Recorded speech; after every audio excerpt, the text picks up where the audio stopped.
the movies, you know? Okay, I'll take it. Yeah, well, it's related Oh to my my goodness. song. So I'm just so excited to see the Bond girls showing up in the audience here. Woo! Hi, Denise. Hey, And- Bond. So Bond was my nickname in college, and a lot of the Bond girls knew me in college. So, And how did you get such a nickname? oh, because it's my real biological name. It's my biological father was named Chuck Bond. There you Oh. go. Nice. I thought maybe it had another Oh, connotation. yeah. That other side of me. The Uh-huh. You're James born with a very Uh-huh. cool name. the movie name. It is cool Mhm. now. You know, then it was a little bit like, Oh, no, I'm not James Bond. But I Neither. finally embraced it. Yeah. Took a be while. right back. Started drinking martinis. And Scott, you look handsome. Thank you. You're welcome. Your shirt's and it looks nice on you. It's for her show. Denise, are you friends of those two? Yes, I am. Oh, well, Yeah, you're in I- for a big treat tonight. I'm I've excited. actually known Denise longer than Oh, I and knew Cynthia's here. Yeah. Yay! Yes, yes. And all the Bond girls are here. Yeah, that was the great thing to learn when we were doing Sisters or doing it for themselves, and you got to tell us that you are still in touch with your. You know what I meant to ask you? Tell me again the name of your sorority, please. Alpha Chi Omega, Alpha Chi Omega. also known as Alpha Chi. God. Alpha Oh my Chi Omega. God. Yeah. It's Alpha Chi Omega because I knew a girl and we were cheerleaders, and I swear I did not rehearse this, but I am an A, I am an AL, I am an ALPHACHIO, and I have HEARIT and my HART and I LIVEETERNALLY. I am an A. I am an AL. I am an ALPHACHAO, and I have SPIRT and my HEART, and I will LIVEETERNALLY. Wow. I can't spell that fast. What did you just say? Woo! If you ever ask for a sobriety test, you just do that. Oh my God. No, we were cheerleaders, and I can't believe I would know it would be that sorority. So yay, sisters. That's That's great. very We're funny. gonna have to take that song on. Yes. No, she was the best, and they were really fun, and we were college cheerleaders together, and she was the girl I would have to lift, and no, she was the best. The Alpha Chi's are the best. I honestly, there were very few on our campus. Anyway, I digress. I didn't mean to monopolize. Go on. I love it. It means, yeah, you could be our Alpha Chi guy. I get the Alpha. He Omega, already but is. Why the Chi? Exactly. You could not have a safer escort, I assure you. That's right. Safer than You Larry. that will make a boy very popular in some ways.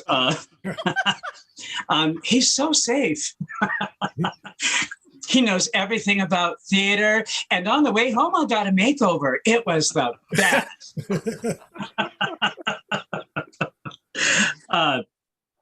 So we have oh,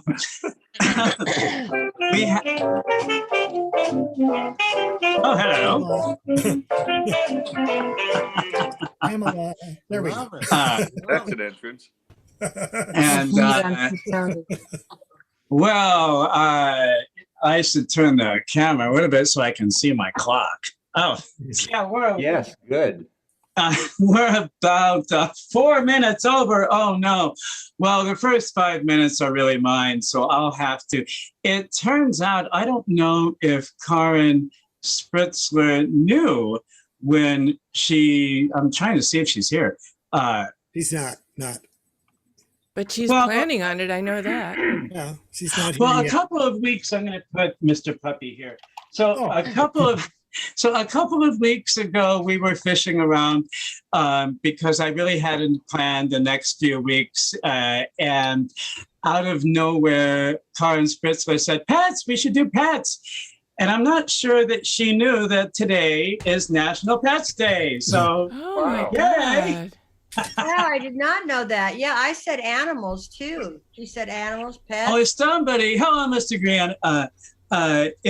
Somebody did. And so we said, okay, pets. And it turns out today is National Pets Day. And Synchronicity. that's what Yes, they it call is. a cabaret miracle. So a number of people can't be here tonight. One of them, and then I'll get out of here and introduce our first singer, Christine, in a moment. Pamela C. Hillman cannot be here tonight. And also Avivia is up to her eyeballs at the last minute, as is Karen Celeste Cruz. So they will not be here, but there are 20 people who are. So how much is that doggy in the window? The one with the waggly tail. How much is that doggy in the window?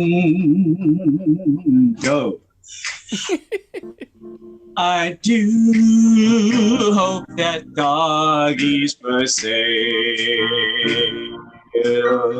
How much is that doggy in the window? The one with the waggly tail. How much is that doggy in the window? I do love that doggy for sale. Thank you, Mr. Guyana. I was secretly hoping you would join in. The guy at the Hollywood Bowl. Thank you, Greg. Yay. Yay. Yeah, I've done my pet song, and we're off to our first guest, Christine Gittimer. Let me see if I can find you. Oh, there you are. Okay, so let me put you in the spotlight, and me. Hello, look. Hello. How are you? What's going on behind you? It's Three Little Birds because I was zoning in on the animal part of the theme rather than pets. But Well, it was both. You did not misinterpret. It was kind of nebulous and generally vague. and this is one of the first songs I ever learned on the ukulele, and not that I've gone much past it, but it's it's a delightful little song, and so I'll proceed to sing it. All right. Well, let me get out of here and do the following. Please, everybody, remember to mute right about now, including the host, and then you can unmute when it's done and scream and cheer. But for now, please remember to mute, and welcome to your Zoom screens, the wonderful Christine Gittimer.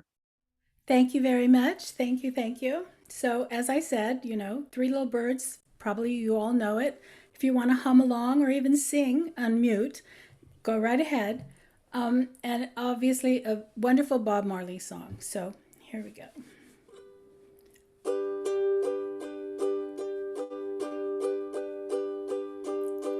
Don't worry about a thing,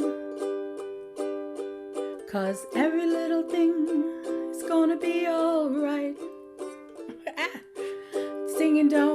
worry about a thing, 'cause every little thing is gonna be alright. Rise up this morning, smiled with the rising sun.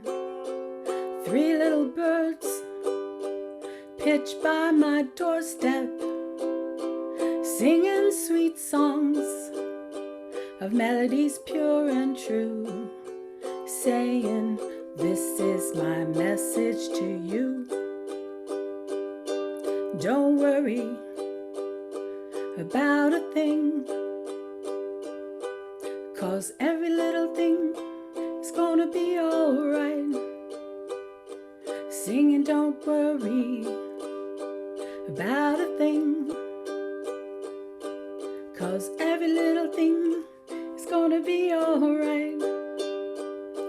Y a despertar, sonrío al amanecer, y a una canción muy dulce y linda, y que me dice que todo saldrá muy bien, y dice, es un mensaje a ti.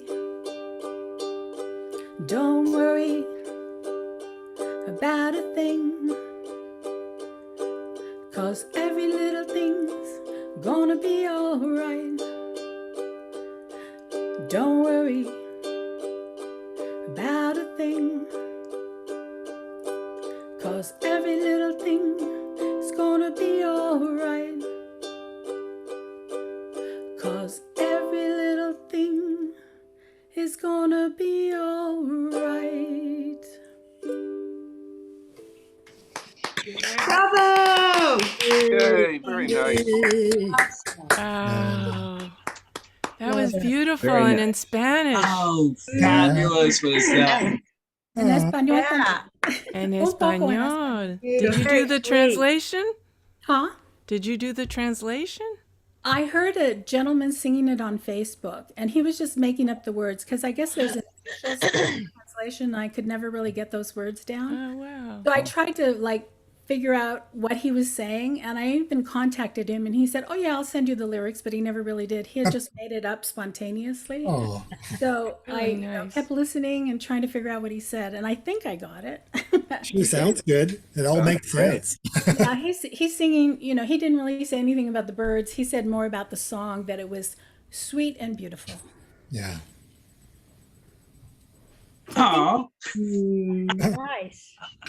well, Beautiful. ladies and gentlemen, this time so she can really hear it, please give another round of applause to Christine Gamer. Yay! Oh yeah. All right. Oh my goodness. Which reminds me, so we planned out, thanks to some assistance with my good friend Laura Hanson Clark, we planned out the next few themes for the next few weeks. And among them, I think at the end of May is a foreign language. We're calling it a foreign affair. And so Christine, you're already there. You don't have to practice. I do. It's terrifying. That's why I put it so far away.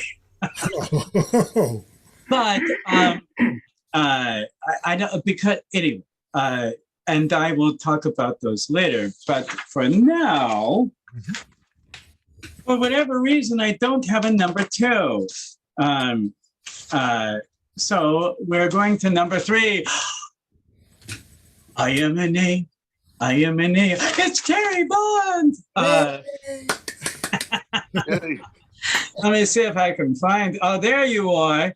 That's what I see. I hadn't seen you really before. Now, oh, look at you. I had not seen you before now. What's going on there, Terry? Could this have something to do with your song? Well, yes.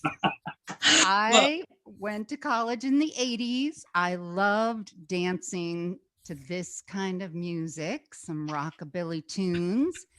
And that's part of the reason I invited my college sorority sisters to join me, because some of them might actually join this dance party. All right. Oh, So, but I would like to record too. Sorry. oh, yeah, let's do that. And then So there's a dance break.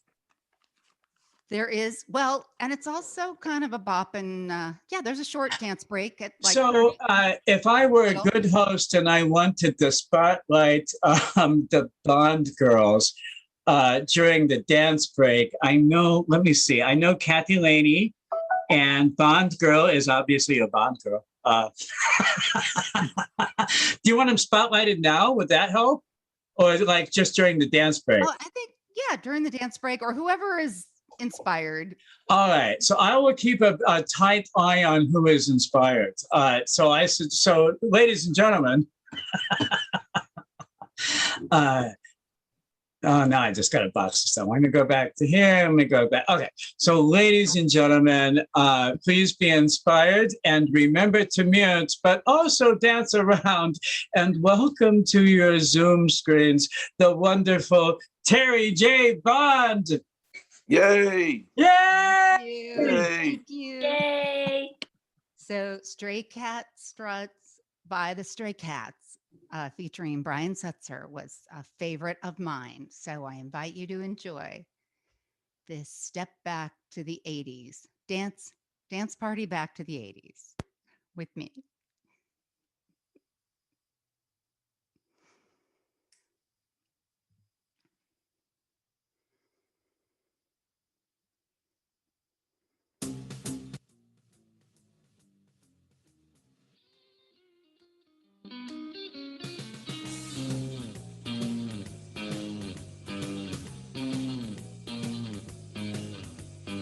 Ooh,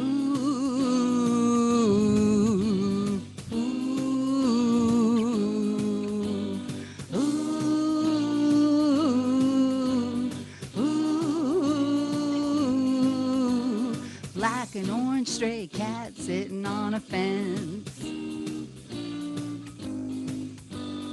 Ain't got enough dough to pay the rent. I'm flat broke, but I don't care. I strut right by with my tail in the air. Strut, strut. I'm a feline Casanova. Hey! Got a shoe thrown at me by a mean old man. Get my dinner from a garbage can. Meow. Don't cross my path.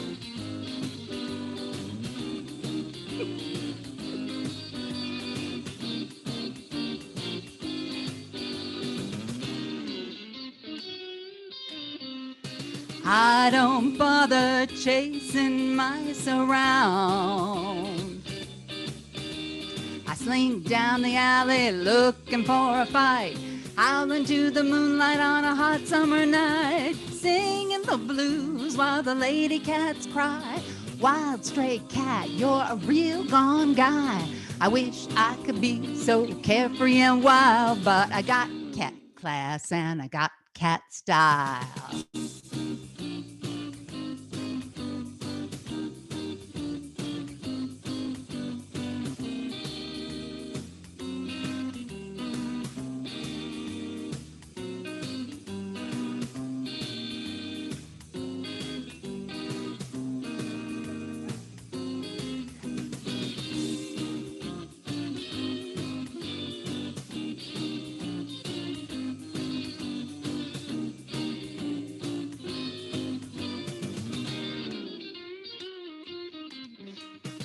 I don't bother chasing mice around.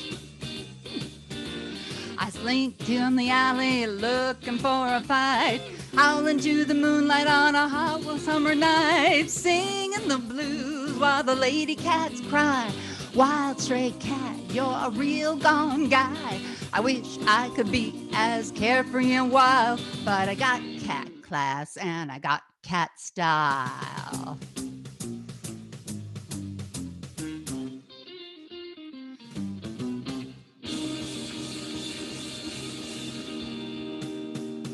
Oh, yeah.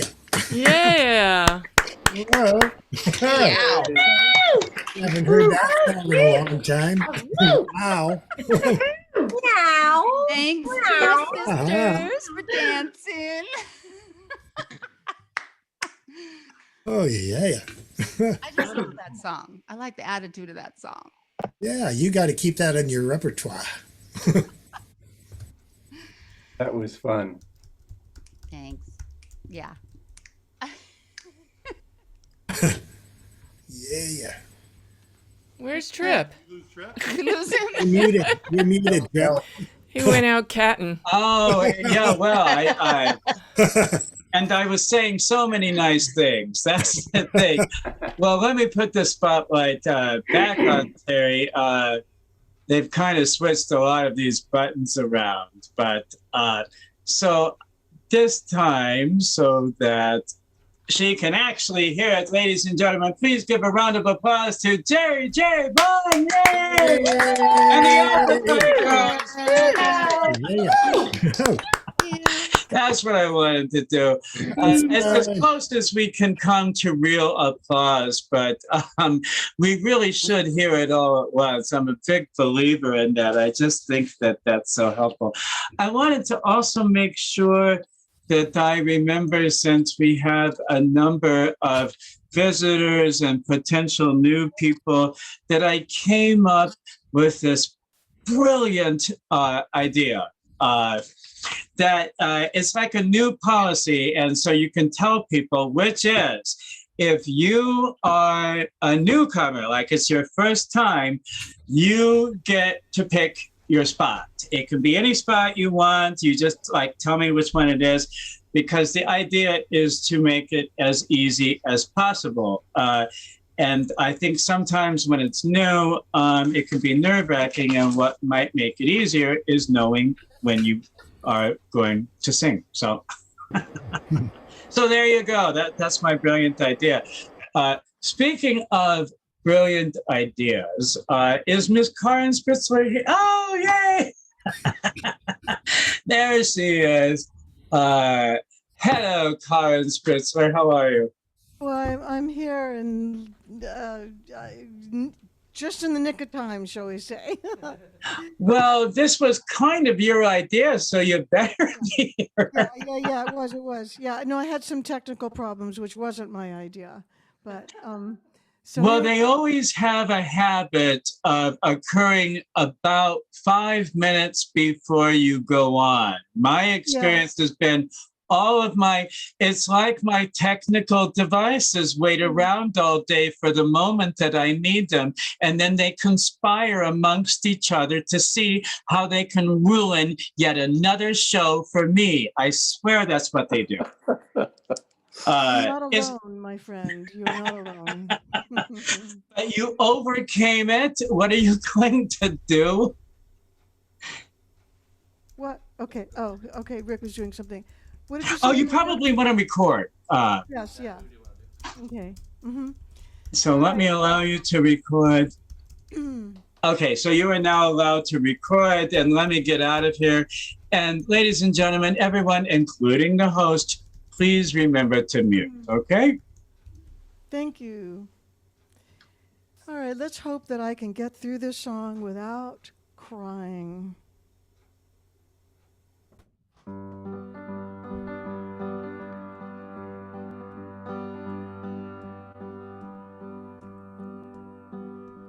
Had a dog and his name was Blue. Bet you $5 he's a good dog too. Come on, Blue, you good dog, you. I shouldered my gun and I tooted my horn. I went out to get a possum in the new ground corn. Come on, Blue, where you can come to.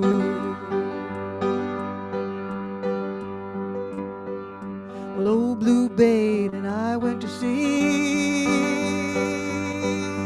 Blue had a possum in a cinnamon tree. Come on, Blue,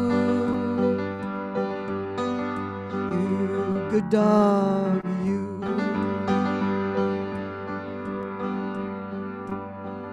Well, that possum came out on a swinging limb. Blue barked at the possum, and the possum growled at him. Come on, Blue, you good dog, you.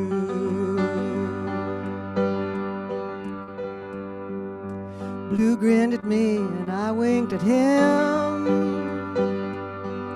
I shook out the possum, Blue took him in. Come on, Blue, you good dog, you. Well, I baked that possum nice and brown, laid them sweet potatoes round and round. Well, come on, Blue, you can have some too.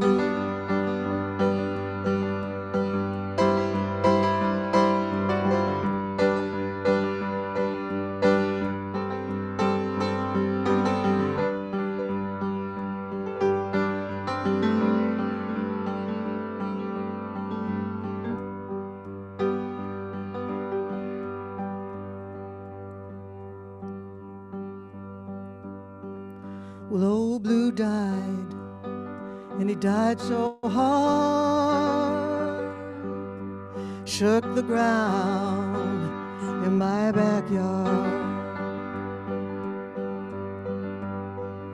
I dug his grave with a silver spade,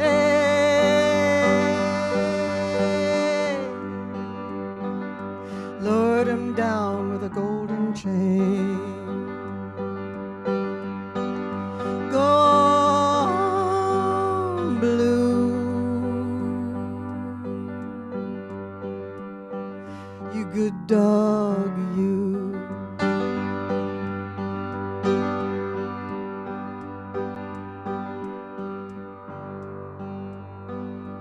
When I get to heaven, the first thing I'll do is take my horn and call out for Blue. Blue,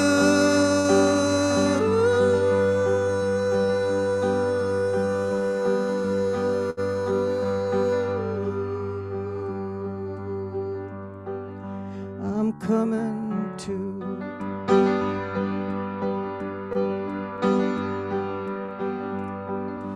Come on, Blue, come on, Blue.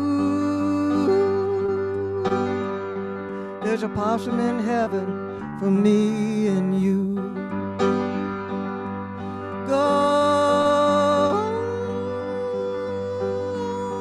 on, Blue,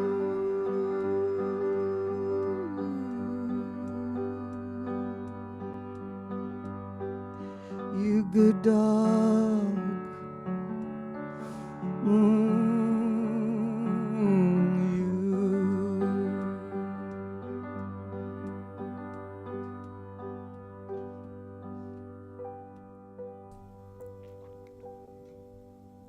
Wow. Karen. Wow. Oh, my. Nice. Beautiful. Wow. Oh, my. That was brave of you, Karen. And you did a I got great through it without job. crying. I just had to literally go like this. And Yeah, yeah. Oh my God. And such control over every single note in the You're a pro. Oh, beautiful. That was amazing.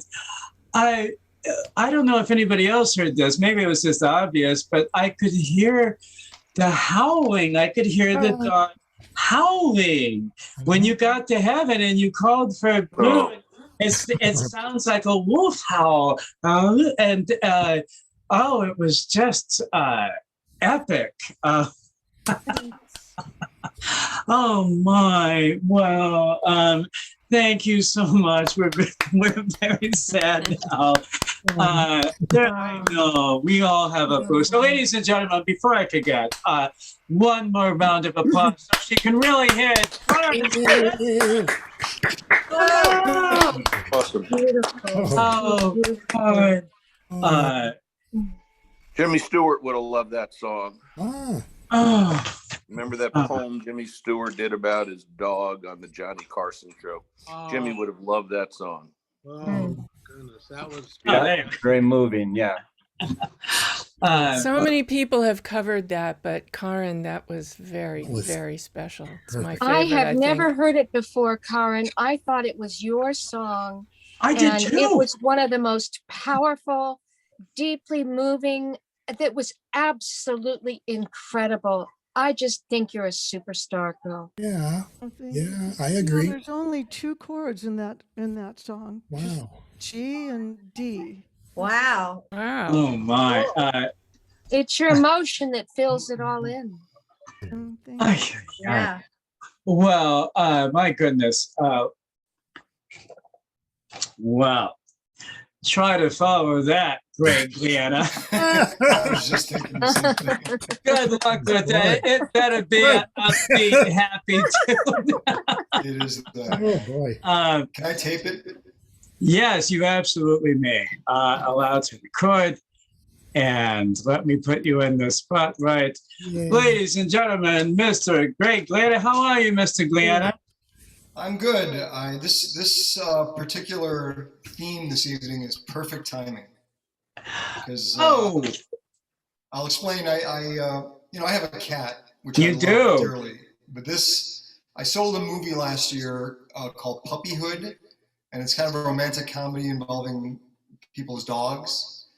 And I have one song already in the movie, and they're looking for a like opening credits kind of song. So I just kind of put this together, and I'm trying it out.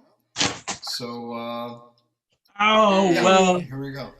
It's my favorite thing ever. It's my favorite thing ever when we get to hear something for the first time. So let me get out of here and remind everybody to please mute and welcome to your Zoom screens the marvelous Mr.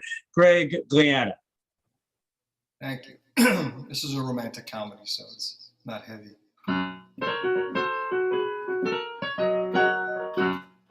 Little buddy, making me smile with your doggy face and your doggy style. No need to pretend my dog is my best friend. I get a kick like I've never known to see his wagging tail when I come home. From here to the end, my dog is my best friend. At the beach, he catches a ball, and I'm feeling 10 feet tall. Never thought that I could feel this way, and I gotta say, it's good to know that he's got my back. If I find myself under attack, I'll say it again, my dog is my best friend.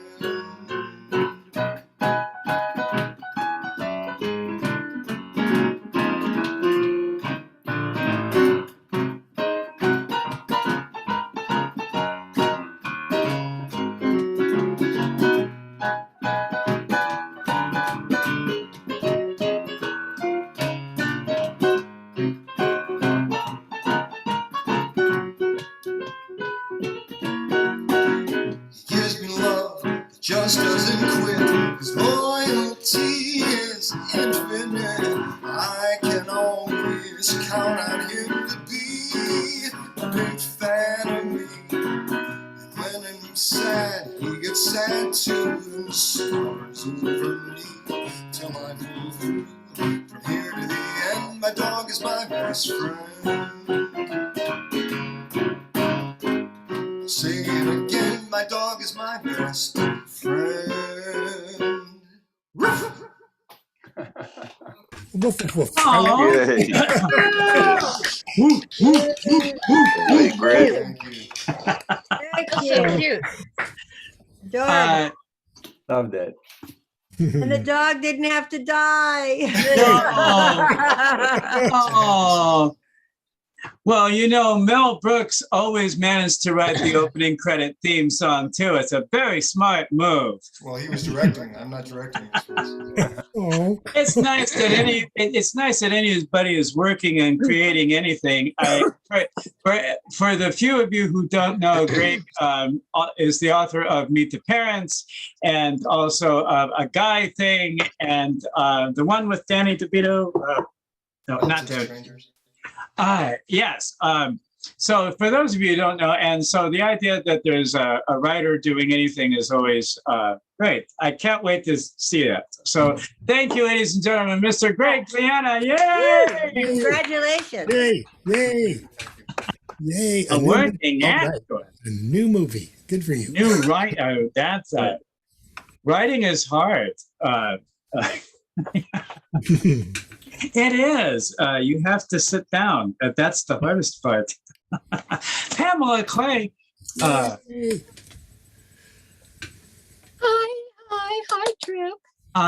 There you are. You're way down there. Well, Pamela Clay, there's so many exciting things. I got to see you last night on Bernie First Pan. Yes. Year anniversary of Metropolitan Zoom. And I think you've done the most shows, or so many. You are coming up now on show number 6. Mm-hmm. My goodness. Do you ever stop, Pamela? No. Well, tell me about lucky number 6. Lucky number 6, believe it or not, is called June is Busting Out All Over. Of course it is. Well, when I was 10, I was in a little neighborhood production of Carousel, and I sang that, and You'll Never Walk Alone. And I just thought, gosh, a June show, June is busting out all over, and, you know, great music, great songs, and great energy. And oh, yes. And things will be opening up all over, and you'll be capturing the spirit of that. And, I think so. I think so. Yeah. Yeah. Well, I'm hoping so. I can't wait to hear that. Well, what are you going to do for us tonight, Pamela Clay? I am going to do a song by well, of course she did. I don't think she wrote it, but wonderful Ella Fitzgerald. All right. Well, let me get out of here and remind everybody to please mute, including your host, and welcome to your Zoom screens, the marvelous Pamela Clay. Thank you. Thank you.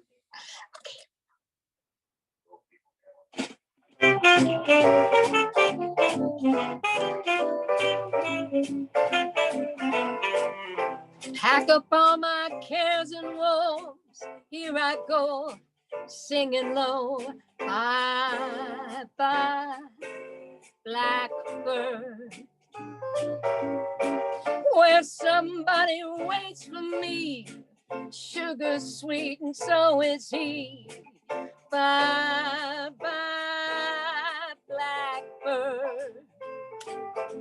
No one here can love or understand me. Oh, what hard luck stories they all hand me. Make my bed, light the light. I'll arrive late tonight. Blackbird, bye-bye.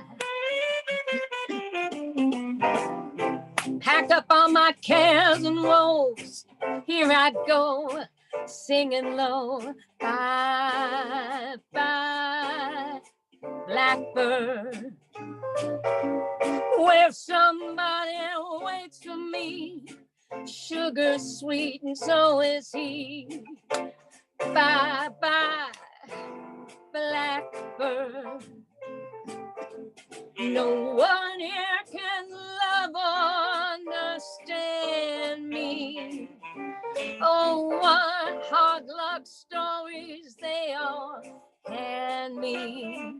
So make my bed, light the light. I'll arrive late tonight. Blackbird,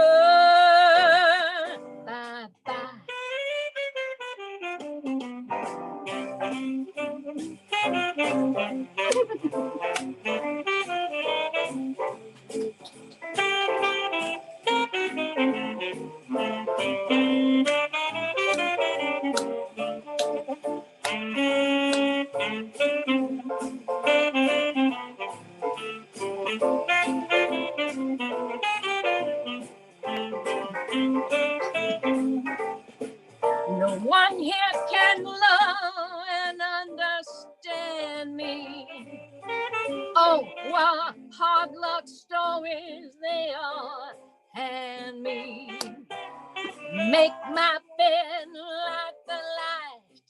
I'll arrive late tonight. Blackbird, bye. Oh, blackbird, bye bye.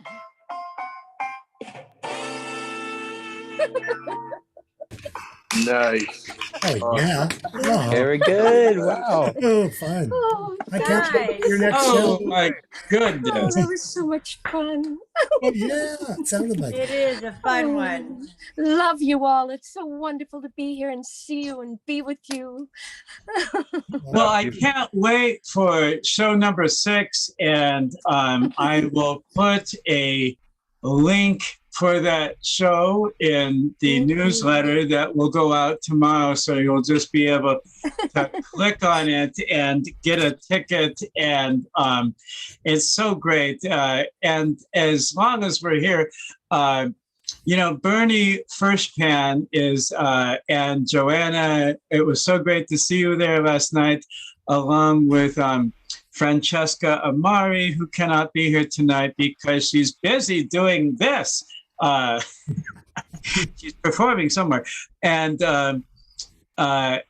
Gary Mortimer was there, and Yes. Gary Kaplan was there, and Yes. a number of people were from Los Angeles. So that was nice. I think we were representing the West Coast, but Joanna was just gorgeous, you know. Isn't she so pretty? And she's just as sweet.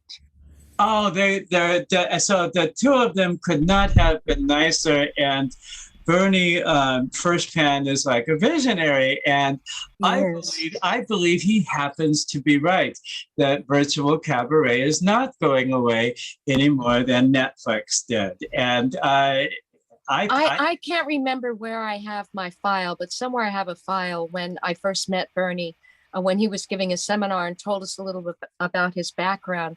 His background is quite extraordinary. He's he's quite a heavyweight when it comes to business. I have no doubt in my mind. So it was great to see that you were a part of that, and that I got to be a part of that. And I want to make sure we give you one more round of applause. Oh, thank you so much. Thank you so much. I don't want to get too carried away. You know how I want to go on and on. I have to stay focused.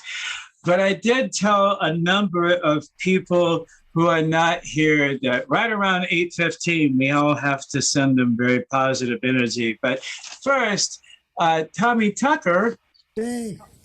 where are you, my friend? I'm right here. I know, I will find you, I swear. There you are. Oh, you're in the mountains. What are you doing in the mountains?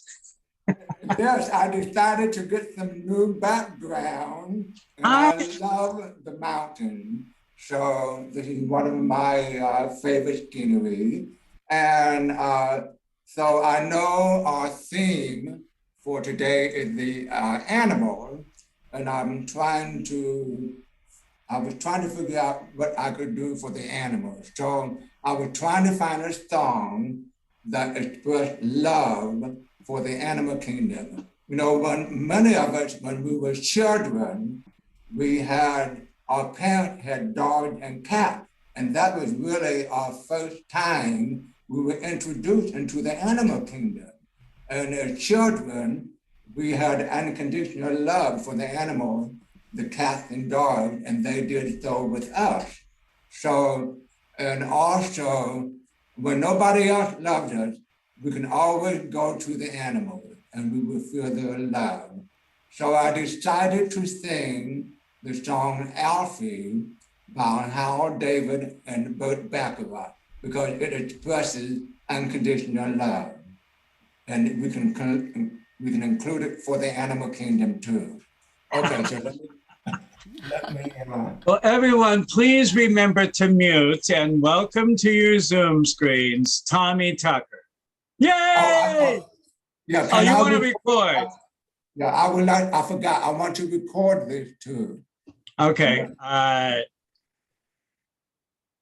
Okay, now you may. Okay, thank you so much.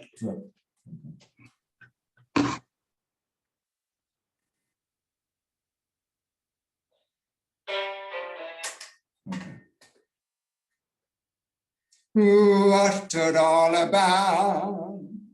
Our friend, is it just for the moment we live? What's it all about? When you started out our thing, are we meant to take more than we give? Or are we meant to be kind? And if only food or kind, our friend, then I guess it is wise to be cool. And if life belongs only to the strong, our friend, what will you lend on an old golden rule? As sure as I believe there's a heaven above our fear, I know there's something much more. Something even non-believer can believe in. I believe in love, our thing.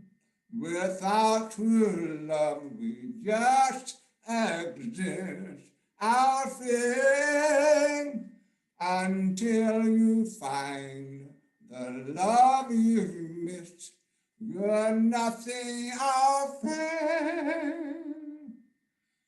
When you walk, let your heart lead the way, and you'll find love any day. Our fear, our fear, our fear.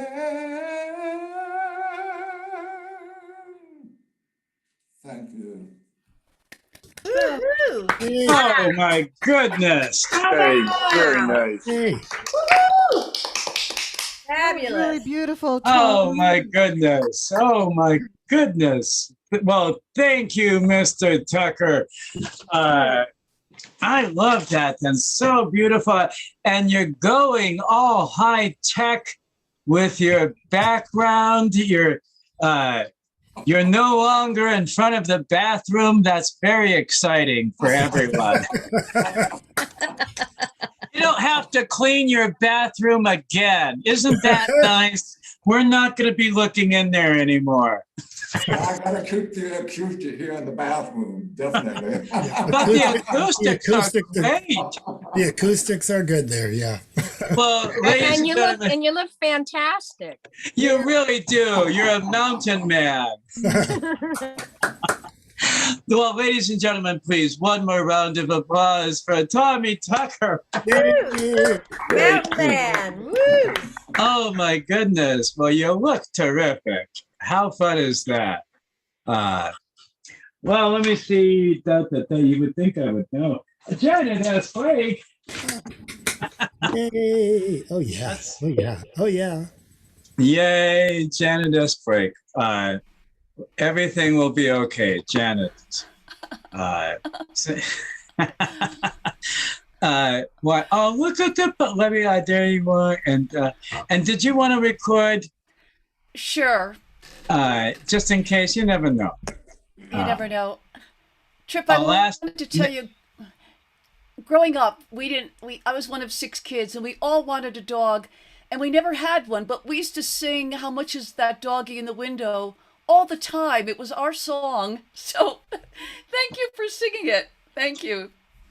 Oh no, I didn't steal it, did I? No, okay. No. It was one of my favorite. Patty Page sang it, and it was so great to hear you sing it. Yes, well, I had nothing else to offer. It was a very last minute idea. Well, thank you, Janet Esquith. What are you going to do? Who is the doggy behind you? Well, this is Sam. We rescued him from the LA German Shepherd rescue, and he's not a German Shepherd. We did his DNA, and he's everything but a German Shepherd. But we adore him, and we don't think he had ever been in a house until we brought him home 3 years ago. And it's been quite an experience, and he's taught me so much about love and patience. He looks like he could be a wolf, actually. Oh, Aww. He could well, be. He's gorgeous. He is beautiful. He's He is gorgeous. beautiful. He's beautiful. Well, this song, I'm going to sing when I would come home late at night from the gardenia, and I'm not a late night person, and it takes me an hour and some to get home. And when I would open the door, there was only one thing I longed for, and I'm going to sing about that.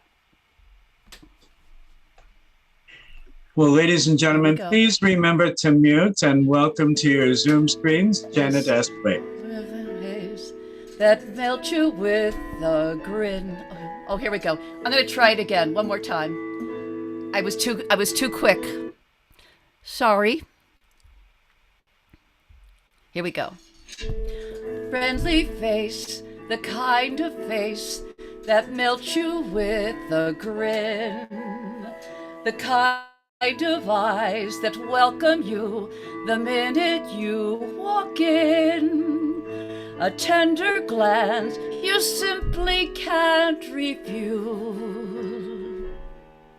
At times like this, a girl could use a dog. He listens when you tell him things there's nothing you can say. And unlike certain people, you can teach him how to stay. And if the world is giving you the blues, he cheers you up by chewing up the news. It's things like that that make you choose a dog. The people romance, dancing, playing around. Other people need constant fun, but I'm not one. I have my feet on the ground. Oh boy, give me a quiet night, a stack of books, a tuna melt on rye, a simple walk together underneath the starry sky. And suddenly the night is something rare. And all because there's someone special there who's gazing at the view, his head upon your shoes. At times like this, I sure could use a dog.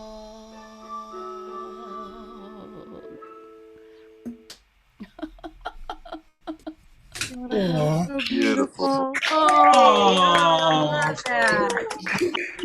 what a perfect song to review for Well, Trip is probably the only one that knows. That song is from a Broadway show called Lucky Stiff that I think lasted 10 days. Oh. Wow. Oh. I was about I was about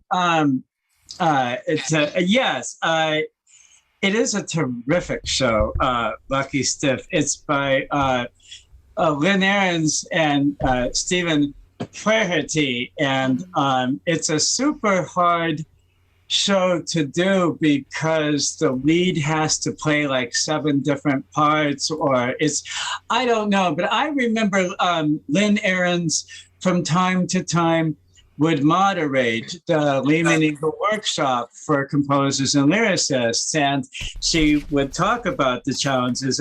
I think it's a great score, and I'm so happy you did. It's so perfect for you. Is it new? Because yeah, it was. I tried it a long time ago, and then I put it away, and I didn't have enough time to do it justice, but it is a good do it again. song. Work on it and do it again. Oh no, Okay. because it's so perfect for you. Yeah, I know you can do it. It just there were just a few Well, notes. thank you. No, Yeah. there were just a few notes, and you just hadn't prepared for them. That was the only thing. You're absolutely right. It's not that you can't do them. You just hadn't rehearsed it enough to prepare. That's for true. those notes. And Thank so that's an easy. I'm happy that you felt comfortable enough to try it out. I can't wait to hear it again. It's one of those. Do it again. I loved it the first time I heard you sing it. I want to hear you sing it again. Thank you. I want to hear you sing it again. Okay, All right, we'll move so on ladies- now. Ladies and gentlemen, we all agree. One more round of applause for Janet. Yay, Janet. And Yay, Sam, Sammy. and Sam. Yay, Yay. Sam. Well, I believe in rescue dogs. No, it'll be such a good song because it's a story song, and it has it's all the ecstasy things that Janet Espich does really well. Gary Mortimer, I got to see you yesterday for a minute. Can you hear me? I can hear you, and as soon as I find you. Let me ask you now before I interrupt you, did you want to record? Yes, please. Okay, so there, you are now allowed to record. Thank you. That is the extent of my superpower. That would be my superpower. I would be record guy, and what I would do is I would automatically record all of your worst moments, and then use them against you at vulnerable times. That's my superpower, and I grant it to you now. All right. What are you gonna do? Well, this is a song I've wanted to do for some time. I've never done it before, and I love animals, of course. And all my life, I have rescued dogs and cats to live with me, and I wish they lived longer than they do. Now, this is a song written by Carla Bonoff, and it was in memory of her cat. And it was also recorded by Linda Ronstadt. But for me, the best recording I saw was John Barrowman when he did a concert in wherever it was. And behind him on the screen on stage was a huge screen with a picture of his dog that he just lost. So he sang this song, and I hope I can get through it.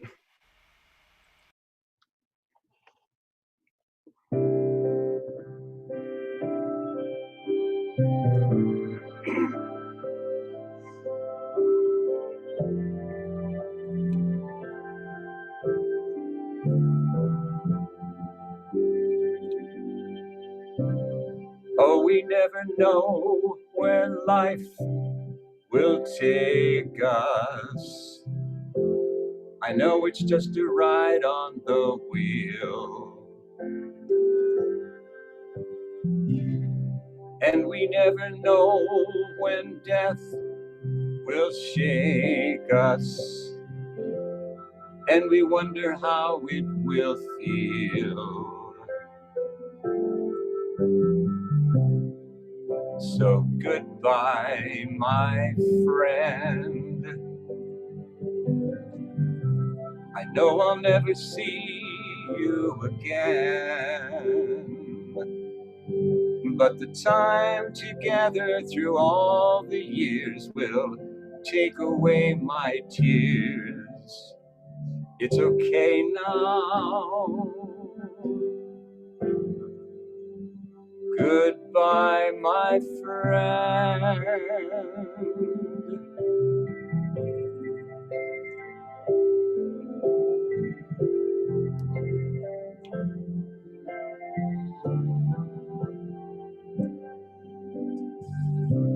I've seen a lot of things that make me crazy, and I guess I held on to you. We could have run away and left, well, maybe, but it wasn't time, we both knew.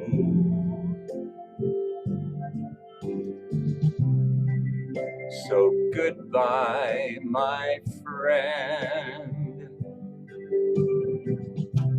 I know I'll never see you again, but the love you gave me through all the years will take away my tears. I'm okay now.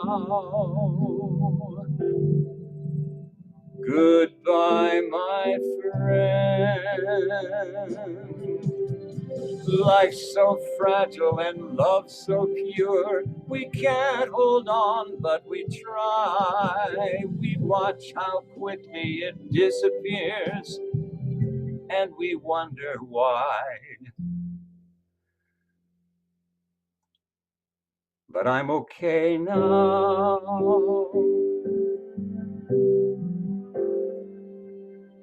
Goodbye, my friend.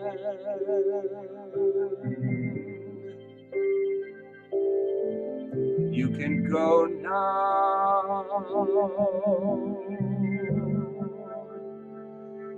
Goodbye, my friend.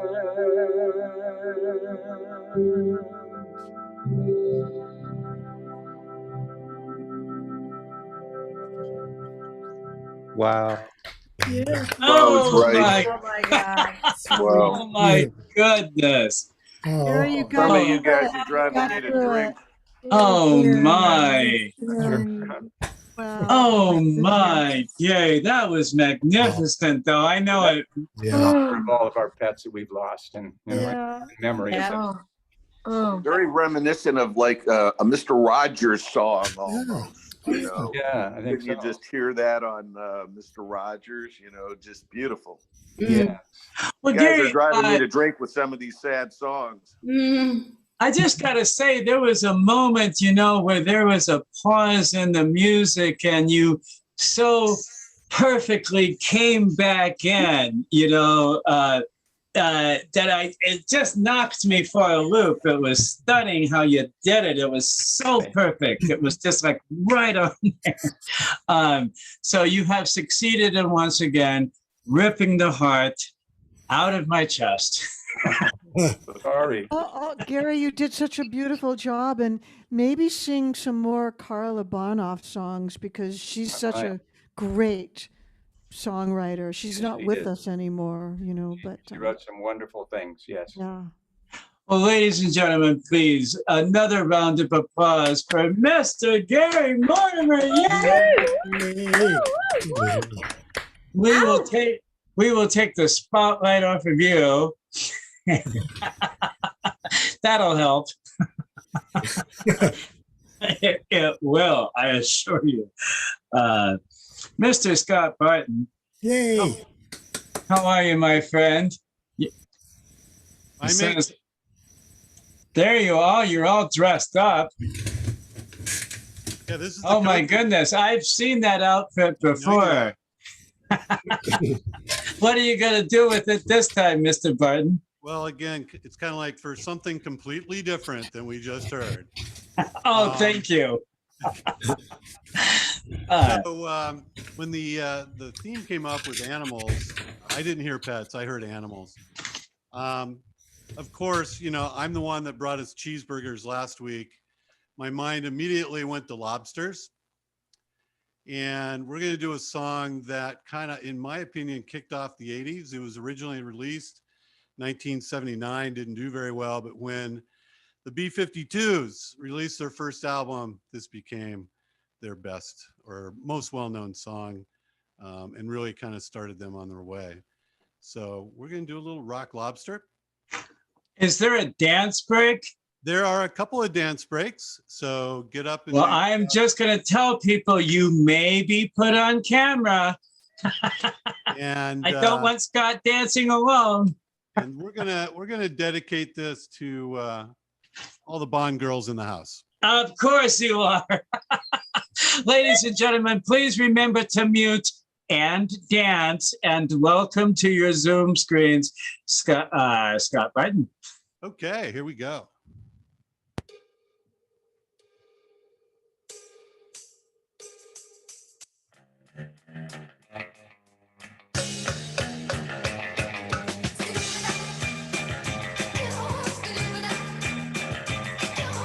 We were at a party.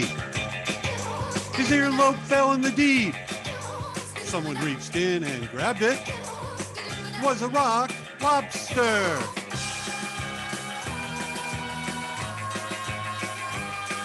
Rock lobster. Rock lobster.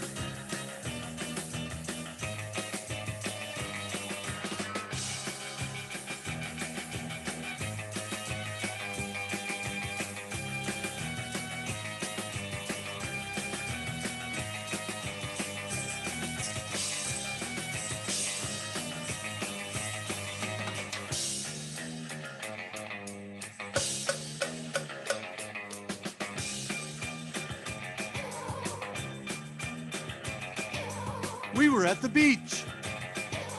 Everybody had matching towels. Somebody went under a dock. There they saw a rock. It wasn't a rock. It was a rock lobster.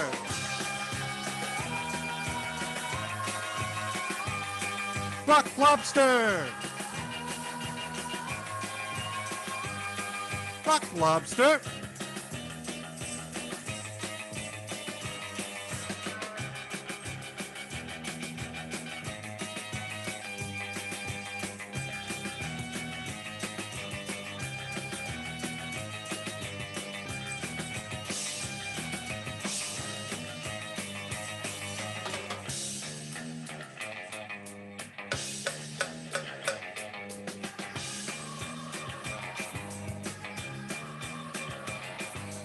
Motion in the ocean. His air hose broke. Lots of trouble. Lots of bubble. He was in a jam. He's in a giant clam.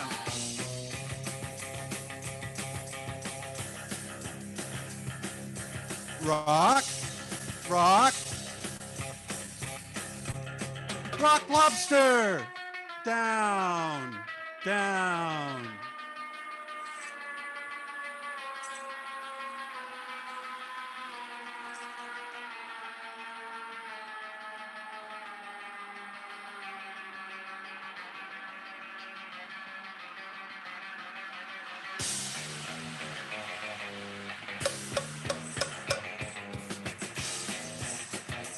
Lobster. Rock. Lobster. Rock.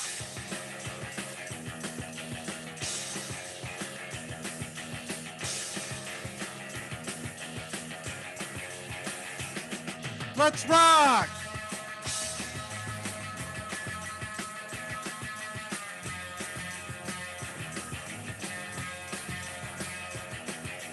Boys in bikinis. Girls in surfboards. Everybody's rocking. Everybody's frugging. Twisting around the fire, having fun. Baking potatoes, baking in the sun. Put on your nose guard. Put on the lifeguard. Pass the tanning butter. Here comes a stingray. There goes a manta ray. In walked a jellyfish. There goes a dogfish. chased by a catfish. In flew a sea robin. Watch out for that piranha. There goes a narwhal. Here comes a bikini whale.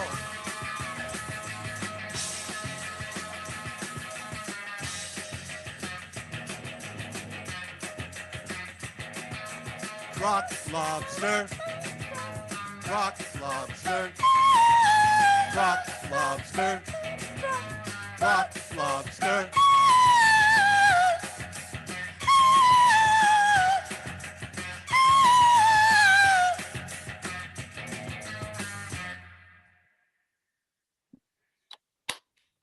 Oh yeah. Uh-huh. Oh, Awesome. Very fun. oh great. Love it. Oh, That was so fun. oh no, how fabulous. That note again. Wow. Yeah, hit that note again. Oh my God, that There was you fun. go. Oh my Wow. goodness. God, you needed more cowbell. Oh, somebody was playing that. That's right. You were so stingy with the cowbell. It was Christine, right? Somebody was doing the cowbell. Just too darn loud. Well, I wish I had better control over the spotlight. It's a little cumbersome. I do have a story here, Trip. Oh, well, we must hear it. And so 40 years ago, this spring, I was in a band at college, and we decided to do this song in the All University Talent Show. And we didn't have any keyboard players. So we had 2 trombones and 2 trumpets playing the keyboard parts. So it was kind of like a cross between Chicago and Devo. And we did B-52 songs, and we ended up winning the talent show. Wow. And we only knew 2 songs, but people were asking us to play parties. We got a little full of ourselves, and we actually cut a 45. So I actually have a 45 of my band from 1981 doing Rock Lobster on one side and playing. Oh, that's adorable. Oh, cool. Woo! Anyway, so yeah, 40 years ago, 1981. Wow. Oh, I wasn't born yet. Awesome. I love it. Oh, look at him. Oh, with a little mustache. Wow. Adorable. Wow, you're so cute. That's what we wanted to see. So anyway. That's great. Well, you know, I'm going to take screenshots of that. So just, but I did see you had posted about that. I did. Let me put, so here we are. Well, I love that. I would like you to play that sometime. I need to play. I haven't heard it forever. So. Oh, well, maybe you should be alone when you hear it the first time. The first time. But I will say, after 40 years, I remembered all the words. So. That's amazing. Oh. Well, ladies and gentlemen, the wonderful Mr. Scott Barton and Terry J. Bond. Excellent. Yeah. I like this style. Oh my goodness, you brighten everything up. You really do. Thanks, everybody. Well, my goodness. How fun was that? You know how I am about hair. I want to borrow that wig now. Me first. I know, it's so fabulous. She can pull anything off, that Terry J. Bond. Oh, yeah. Well, it's a good thing you're chit-chatting, Sandra, because you're next. Pamela C. Hillman cannot join us tonight, so that means that it's you. Where are you? Me. I am here. Hello. Oh, there you are. Hello. It takes a while. I'm telling you, it's crazy. It's like a Japanese game show trying to pick the right square to highlight. It's And my prize is only slow public humiliation. So it works out. Well, speaking of hair, look how fabulous you look. What's going on? Thanks. Well, the song I'm going to do tonight is an original that I wrote with Jane Bach, and the idea was for Mark Sellers. The three of us wrote it. I don't know if Mark Sellers was one of the dancers in the very first Star Search. He and his sister won for Best Dancers that year, and I ended up meeting him because my mom, Sandra Giles, would always have these dance nights, and she would get celebrities and things to come, and he would go there all the time and dance. And he also sang, and he wanted to be a country artist, really. So we got together and we went to Nashville, and this is one of the songs we wrote. It's called Bluebird. What? Oh, well, I absolutely can't wait. I want to remind, do you want to record, by the way? Yes, thank you so much for. Well, you can. I grant you that power. I use it wisely. So, ladies and gentlemen, please remember to mute, including the host, and welcome to your Zoom screens, the marvelous Sandra Pillar. All right. Well, thanks. Here we go. Let's hope you can hear it. Pretty too loud, baby. A bluebird flew my way yesterday. For a moment she was here, then she moved on. North wind blew, bluebird flew, in a flutter, summer's gone, but her memory lives sweetly in this song. Fly away, little bluebird, fly across the sky, little bluebird, I won't ask why. Lord, give me strength to face this sorrow and fly to my tomorrow. I know wherever I go, love will follow. I never noticed bluebirds till I fell in love. I never heard their melodies till I learned to trust. And even though it had to end, I want to hear that song again and feel the heartbeat of their wings lifting me up. Fly away, little bluebird, fly across the sky, little bluebird, I won't ask why. Lord, give me strength to face this sorrow and fly to my tomorrow. I know wherever I go, love will follow.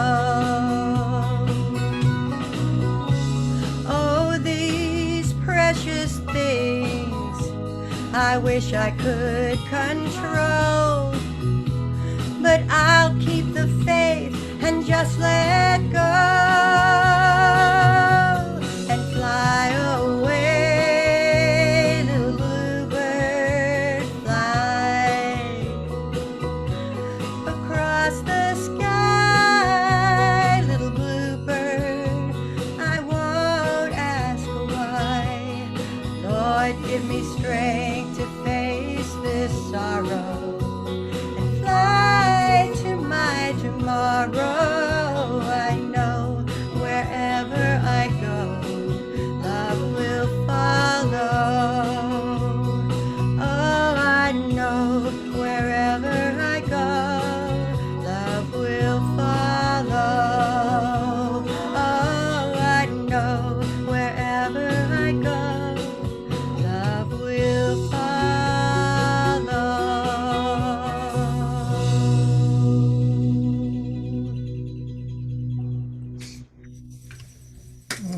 gorgeous. Oh my goodness. Gorgeous. Beautiful. Hey, I love that song, Beautiful. Sandra. I love it. a little nostalgic, a little sad, a little. Wow, wow, wow. Thank I love the you. instrumentation too. The Really. guitar, the bass, all of the track was really perfect. Oh, thanks. I'm trying to learn it on the uke, but I can't beat this track, so I no, figured. that's beautiful. Oh, yeah. No, you sounded like velvet butter with that track. Thank you. Well, it's been fun getting to know some of your songwriting history these past few weeks, because it's like every week you pull out another hidden gem, and it's fun sort of seeing all of them again, or for the first time, or in many years. It's fun, and I love the fact that you share it with us. So, ladies and gentlemen, please, one more round of applause for Sandra Pillar. Hello. I do. It's a whole Sandra Pillar treasure trove, that we get to uncover every week. It's really fun. Uh-oh. You are the sunshine of my love. I know you know who that means. Oh, yeah. Yay, You Laura. are the sunshine of my life. Boy, Oh, thank you. You're my sunshine too. I come out at night. That's what kind of sun I am. I happen to know. Did you want to record, Miss Hanson? Oh yeah, can I record? Yeah, so you should, because you'll a want good to. idea. Okay, let me know. I will. I know. Hello, Sandra Lopez. I see you in the background, and you're able to record now. Okay. So I know you have a pet story that you wanted to share. I do have a pet story because my first kitty cat, he was a very musical cat, and so it goes along with the theme. But I always wanted a kitty cat, and my mom made me wait until I was responsible. So when I was 4, they determined that I was responsible enough to have a cat because I was going to have to take care of it, and I did. I was very responsible little girl. So I got to pick a kitty cat out of my Aunt Tina's kitty cat's litter. Her cats had kittens. So I picked this little kitty, and when the kitty was ready to come to my home, everybody came down, I think like for 4th of July or Labor Day, and they brought my little kitty cat. And then my mom said, you can name the cat whatever you want because it's your cat, which was a lie because that's not what happened. So she said, go figure out what the name's going to be. So me and my sister and my cousin Shannon, we went in the room and, we had a little powwow, and it took a long time to come up with what I thought was the perfect name for the cat. And so we went out and we announced to a house full of people, the cat's name is Der Wiener Schnitzel.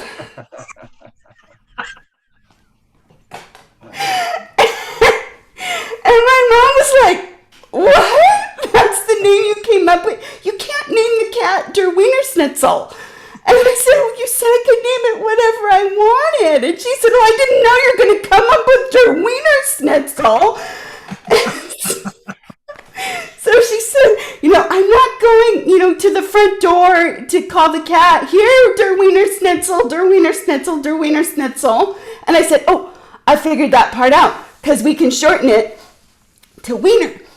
And that didn't go over well either. She didn't catch my vision. So she's like, I'm not going to say here, Wiener, Wiener, Wiener either. So you've got to come up with another name. Oh, I was so upset because no one else had a cat named Der Wiener Schnitzel. Mine would have been an original. And it took forever to come up with that. So she was suggesting names that were not right for him, like Fluffy and Smokey. And I was like, does he look, he's not fluffy. He doesn't look like a Fluffy. He's not a smoky cat either. hello. So here's a picture of him. I wanted to dress him up. I put him in a little hat for that one. Oh, and the name. I forgot. I was so exasperated. I was exhausted from name picking out. So I had nothing. And so I just named him the same name as the neighbor's dog, which was Bingo. A weird cat name too, but it was like, I'm all out of ideas. So, and then the neighbor girl made fun of me. She's like, Bingo's a dog name. You just copied me. So I was never really happy with the name. So I kept kind of changing it. So it ended up being, by, the end of all the name add-ons, was Bingy Bongo Z-Mogers Amber Swedes Hansen. So he's such a cute kitty. Oh, and here he is at the piano. He's a musical cat. Here he is, the piano. Look at him. Oh, kitty. And he also forced me to practice. He was a musical cat. I would come home from school. He'd give me about maybe a half hour, have a snack and rest a little bit. And then he'd be on the piano, bitch. Meow, meow, meow, meow, meow. And my mom, after I could ignore him, but my mom was like, go practice the piano and shut that cat up. I can't take it anymore. So he forced me to practice. So I was going to, and here he is. Here he is getting a little piano lesson from, can you see that?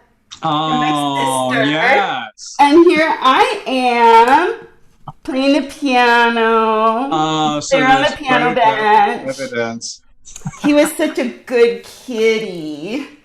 So that's all the pictures of Bingy Bongo, and the Z-Mogers was, in third grade, I went through a French phase, and I thought that was French. My mom she taught me some phrases horribly with the worst accent ever. So I would say like, Jenny Coon Papa or Jemmy Pelora. Yeah, it was pretty horrible. So I thought Z-Moger, I just made up like a French word for him for my French phase. So he forced me to practice. I was gonna do the Bach Prelude in C minor, but I wore my fingers out and they got too tired. So I might do that another time, but I have an original song for my current pet, Little Miss Maisie, the Pomeranian. And when I first got her, she only spoke Chinese. We got her from a Chinese student that he was moving back to China. Well, she didn't speak Chinese. She only understood Chinese. So her little face was always just kind of like, and I should have learned some Chinese words, but I don't know. I didn't even ask. I didn't even think till we got her home. I'm like, she looks so confused, this poor dog. And she was afraid of everything. She was afraid of basketball. She was afraid of umbrellas. She was afraid of pine cones. And so I wrote this little lullaby for her, like to calm her little soul. I thought she needed her own little signature song. And now she's pretty bold. I mean, she likes fireworks. She doesn't mind thunder. She develops so much courage.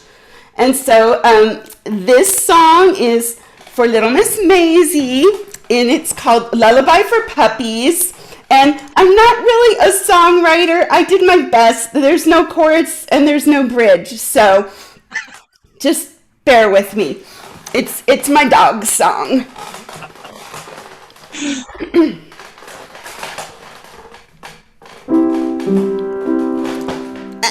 Hold up.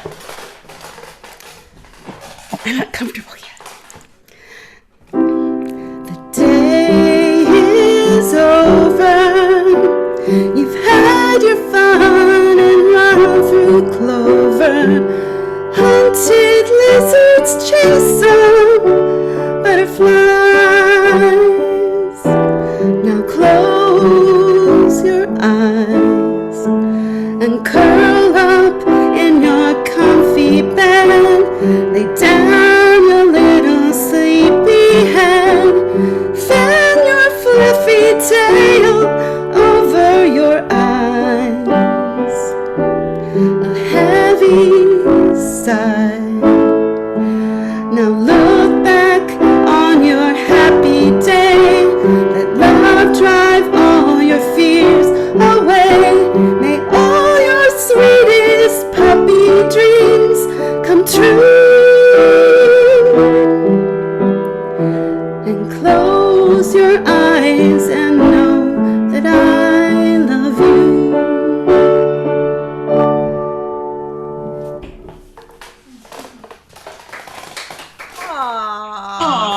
beautiful. Yay. Oh, Thank you. well, oh, write more. It still needs a chorus and a bridge, so I'll add that at some point. Songs don't need choruses and bridges. Oh, really? Okay. Not every. No, I not can every song. roll with that. Yeah, I just want to hear more. That I want that song to go on more. That's all. I don't know Okay. Yeah, I mean, if a song has a beautiful melody, that's all you need. Oh, okay. Well, thank you. Well, that That was was a beautiful gorgeous. melody, in my opinion. Thank you. Thank you. And such a great story too. I thought when you said what you named your dog, I mean your cat, I thought you named it Libido. Oh no. That one would have got vetoed too, along with your Wiener Schnitzel Oh, and yeah, Wiener. that's part of the big lie that parents tell. Oh, you can name it anything you want, and then they crush your creative spirit. Yes. Mommy was definitely the killer of dreams that day. It was the day the dream died for you. Horrific. I don't know how anyone is supposed to believe in Santa Claus after that. I really don't. I don't think that. But I was thinking, with your Pomeranian, what you could have done is when you got him home and he didn't speak English, you could have just ordered Chinese. I could have. Wow. I didn't know you then. You could have given me these ideas way back when. I arrived too late to help. But it's okay. It's all ironed out now. I love. So, ladies and gentlemen, please, one more round of applause for Laura Hanson. Yeah. Oh, Thank you. Very nice. Very nice. Oh my goodness, you're too funny. You are too funny for words. I tried to learn the name of that cat the other day. I was running through it when she was telling me the story. I know there's more to the song. Maita, Maita. I got to get Maita's album because it's so great. I want to hold it up. I know, but it's right here, and it's not. But I end up playing it. Well, I have a stack of them. I have Larry, and anyway, I will. Now find you're making me jealous. So maybe we should stop right there. With your stack of albums. Can I record? Yes, I'll do anything you want now. Okay. I'm a softie, as you know. I am a complete pushover. I have a lot of bravado, but it's based on nothing. Okay. There, you are now allowed to record. Thank you. And look at the kitty. Oh, so tell me about the kitty cat. Well, this is Mr. Snow. I remember Mr. Snow. You remember him? Because he talked a did. Lot. I was a fan. And said wonderful philosophical things. But he last July he died. And I was at the Tuesday open mic explaining his death, and Margie Foreman, who is a songwriter, just was so inspired by Mr. Snow that she wrote a song called Mr. Snow, dedicated to him, and that's what I'm going to sing tonight. And this beautiful arrangement and is by Dave Moscow. So this is my homage to a pet that was a heart animal. I've had lots of pets and they were more like siblings. Mr. Snow was really like a spirit animal. Oh. Okay, here we go.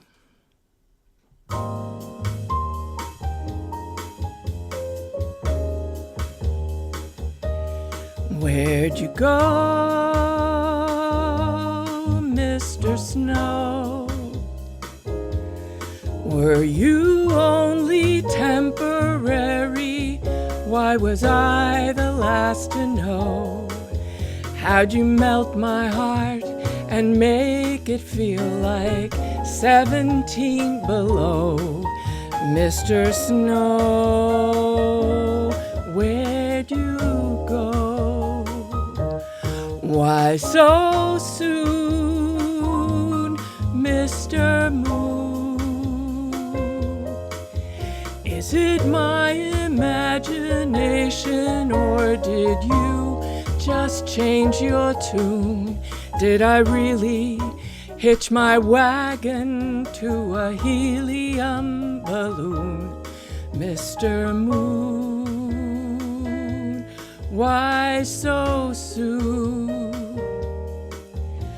Whatever crazy fantasies we weave, someone's gonna be the first to leave.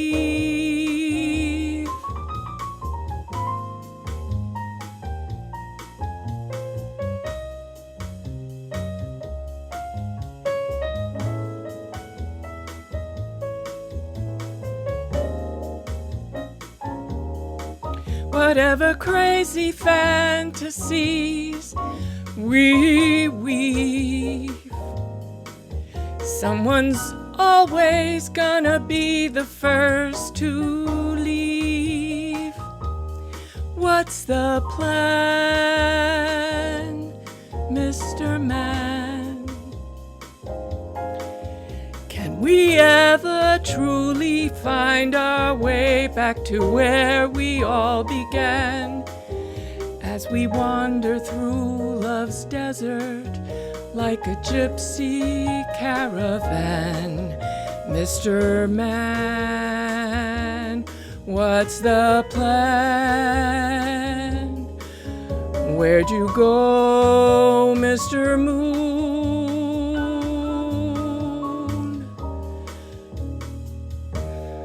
Mr. Snow, where'd you go? Mr. Snow.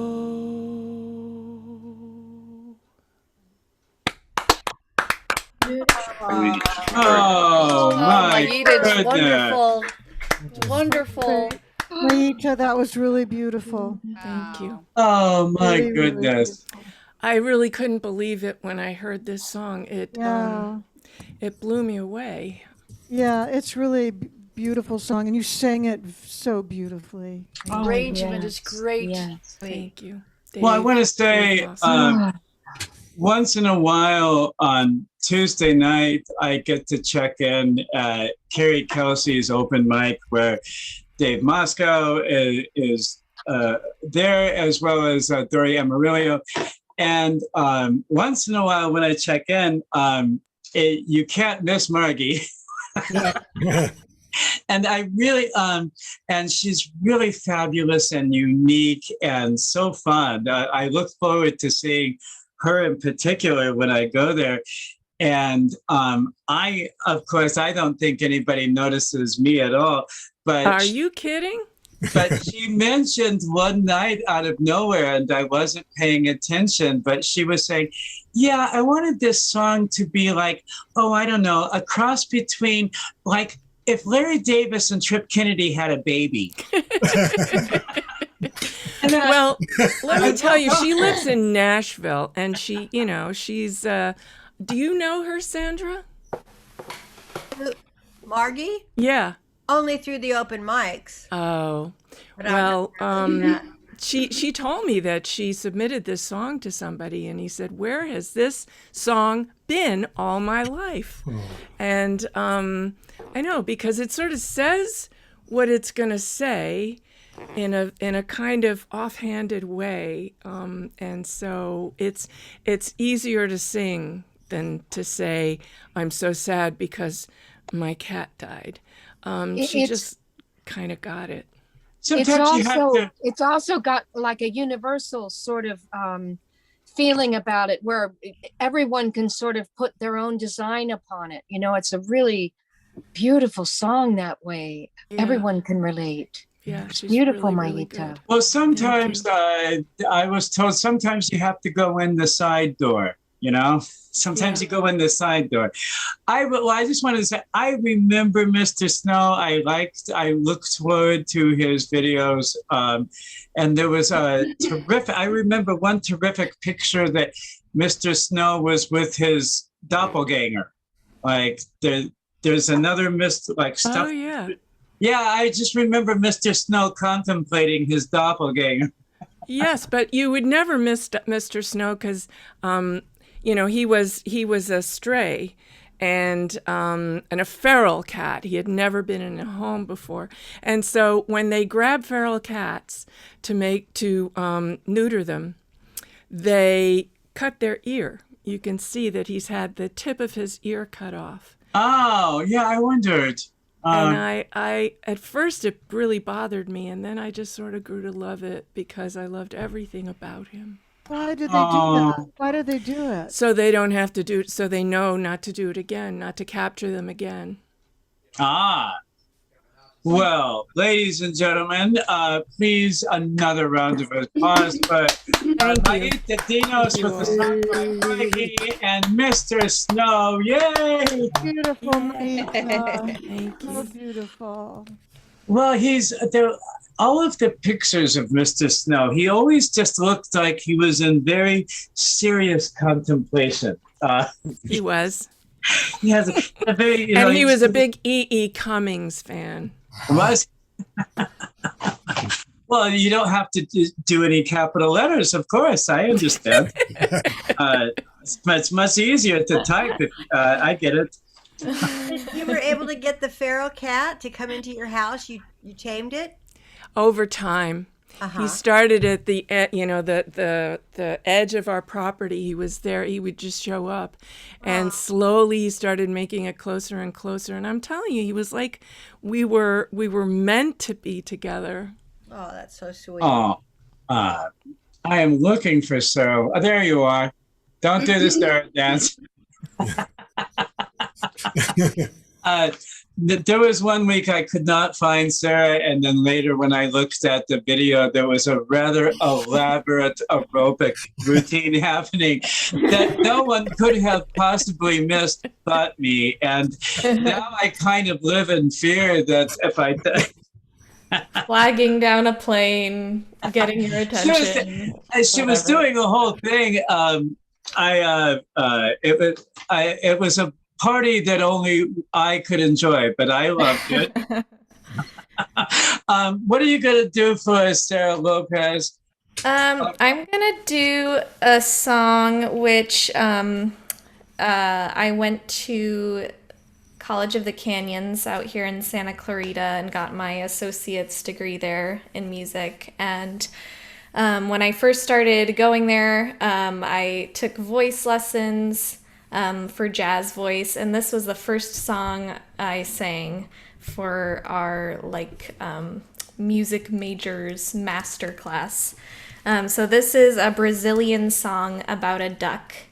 It's called Upatu, and I'm gonna sing the English version first, and then go into the wonderful. Portuguese. Are you guys still recording? Do you want to record? I'll record. Why not?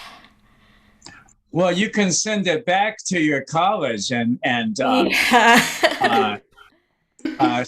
I think you're still allowed. Yeah, I got it. Yeah. Okay, so I want to go back to speaker view and remind everybody to please remember to mute, including the host, and welcome the wonderful Sarah Lopez.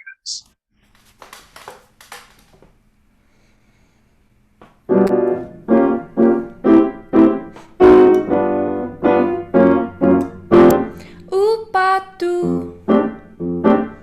The duck was dancing by the water. Quack, quack. The rhythm made him think he oughta quack, quack. He was dancing to the samba, the samba, the samba. Oh, goose, oh.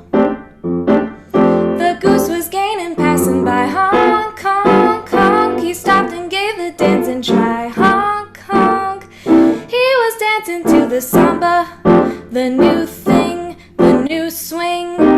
A lovely swan swam by in all her majesty. Then she loosened up. A hoochie coochie coo did the swan. She joined the duck and goose and did the samba too. You should have seen the kind of samba she could do. They did the samba so long they all fell right in the water. While they were singing away, quack, quack, quack, quack.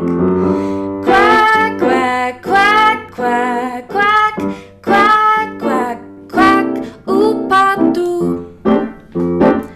vinha cantando alegremente, quen, quen, quando o morreco sorridente pediu pra entrar também no samba, no samba, no samba, o Tksos. Gostou da dupla e fez também quem, quem, quem. Olhou pro cisne e disse assim: vem, vem, que o quarteto ficará bem. Muito bom, muito bem.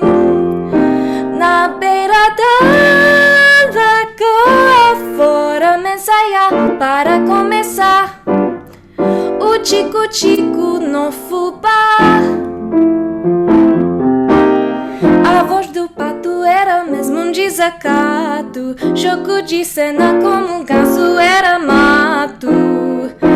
Mas eu gostei do final quando caíram na água e ensaiando o vocal. Quen, quen, quen, quen, tururum, quen, quen, quen, quen.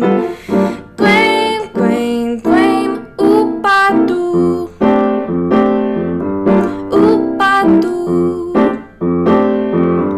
O pato. Oh my God, so Oh, cute. Wonderful. I loved your That was your just the, great. the Portuguese version, the Brazilian Yeah. version. God, you did such a great job. Thank you.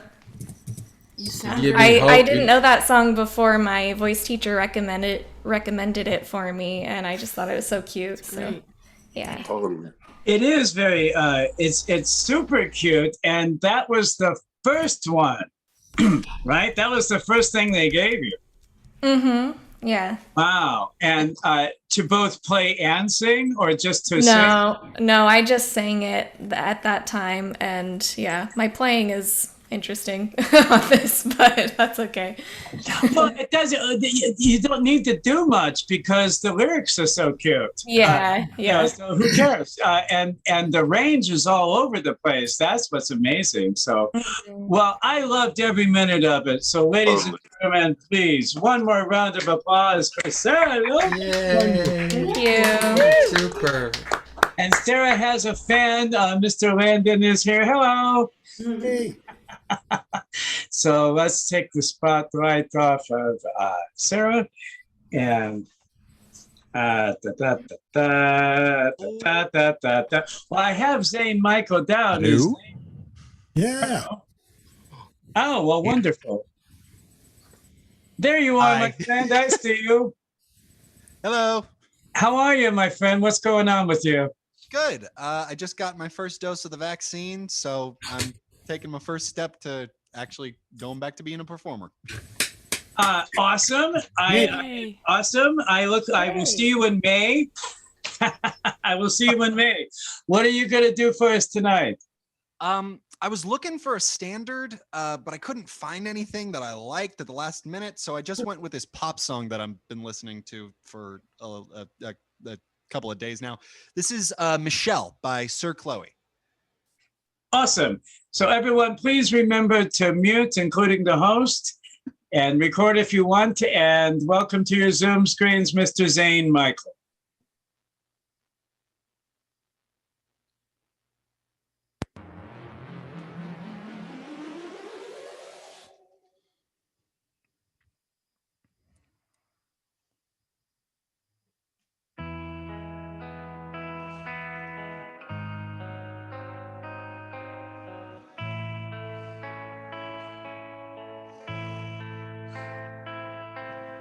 Walk in the room Take off your coat, you look so nice.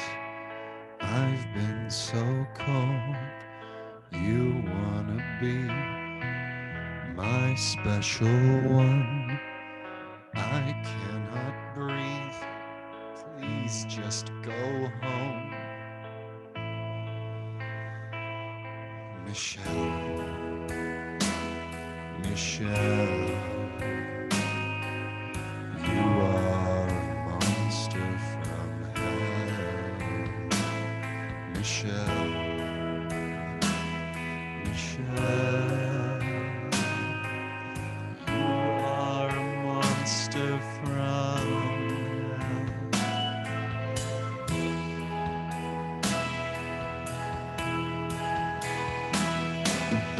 You know just how to be cruel when you shake your hips that way. Paint your lips that way. Michelle, Michelle, you are a monster from hell. Michelle, Michelle.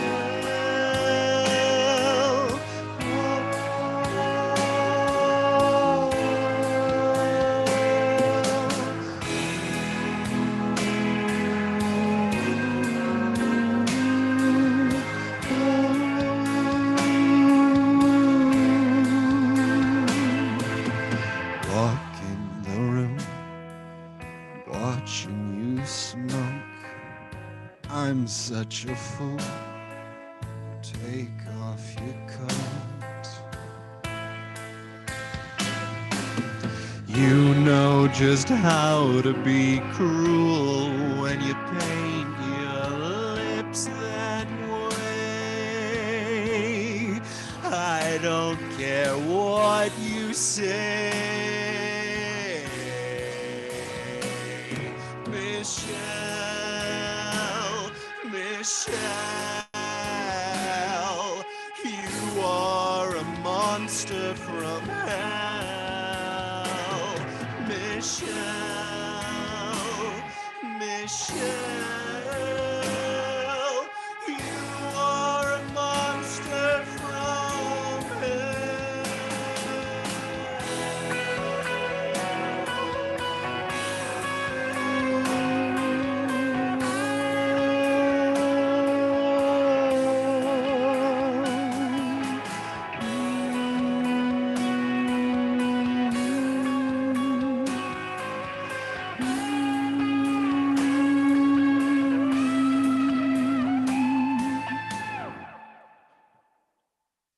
Thank you. Wow. Nice. Whoa, yeah. Oh, nice. Great. Oh my goodness. Oh, The heavy one, right? Woohoo. that's a keeper. You seem like such a nice guy, Zane, but you do creepy songs so well. Yay. That's what you want to hear on your triumphant return back to Show Off Show. That's what you want to hear, Zed. Yeah. Well, I loved every minute of it. It just gets better and better. I'm so happy to see you again. And I don't know what you'll do first, but I'll be there. I swear. I'll buy a ticket to whatever it is. I won't buy one. I'll get you one for free. Don't worry. Oh, yay! It's the only reason I host a show, you know, is to get free stuff. See, you can tell. Look at the free CDs. Anyway, ladies and gentlemen, please, one more round of applause for Zane. Yay. Oh my goodness! Oh, he tears it up every week. Almost every week. Leslie Thorson, our Cocoon and Chrysalis Award winner, and I am watching. Oh, you're in another box. Oh, you switched on me. You're in another box, but I'm waiting and watching all of the caterpillars this week. It's very exciting in your yard right now. Yes, there are 14 chrysalises. At least that was the last count when I went outside when it was still light. But there could be more for all I know. I'll find out tomorrow. Well, I gotta say also that I'm loving the background. It looks like you're on network.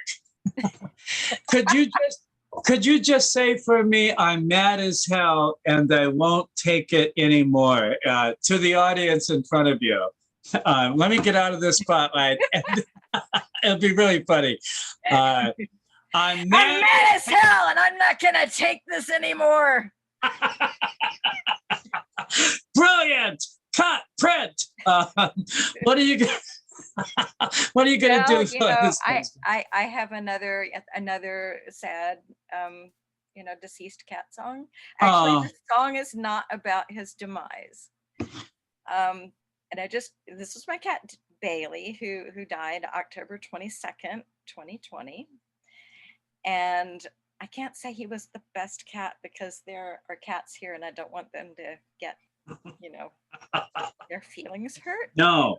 But let's just say that he was a really loud cat, extremely vocal, and he loved me very much. And he was the most affectionate cat that I've ever had, for sure. I would go to sleep and I would wake up sometimes and find that he had crawled under the covers and was spooning with me. And he would sit on my lap for, extended periods sometimes. Sometimes I just had to say, Bailey, I really have to get up now. But he would sit there, for an hour or more. If I were just sitting and reading or something like that, he would crawl onto my lap and just stay there. Oh. When I first got him, what are you gonna sing for? Well, this is a song that I made up for him because in his later years, he had to go on a low protein diet. And so he craved meat and dairy to an obsessive level. And so eventually it got to where I couldn't eat. I couldn't sit down and eat if I were having any kind of meat or anything like that. So I would have to go outside, or I could stand in the middle of the living room because otherwise he would just climb onto the table, climb onto where I was sitting and stand in the plate and steal my food. So I made up a little song for him. And I don't know why it's in Spanish and it may not be good Spanish, but this is and I just had this vision of little, furry mariachis. So anyway, I will be singing this a cappella because it should have an accordion accompaniment, but he never really liked the accordion very much. It was louder than he was, and that just, he did not like that. He wanted Understood. Okay, so, okay. No es para ti, gatito, no es para ti. No es para ti, gatito, no es para ti, mi gatito. No es para ti, pobrecito, solamente para mí, mi gatito, mi gatito, mi gatito.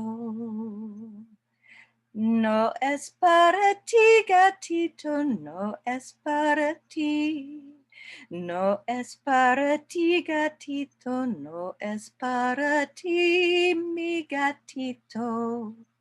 No es para ti, lo siento. Solamente para mí, mi gatito, mi gatito. Mi gatito, mi gatito, mi gatito.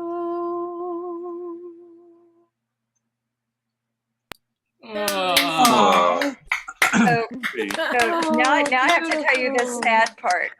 It's kind of sad and oh no. Kind of funny. Okay, so about a week before he died, I knew he was on his way out, but about a week before he died, I had some pork in the kitchen that I was serving myself, and he came into the kitchen and was dancing on his hind legs, crying for pork.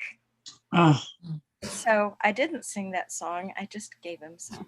oh, like his last meal. Yeah. Yes, Oh, yes, pretty that much. was so nice, Leslie. What a great story. Well, you have to break the rule. Well, oh my goodness. Okay.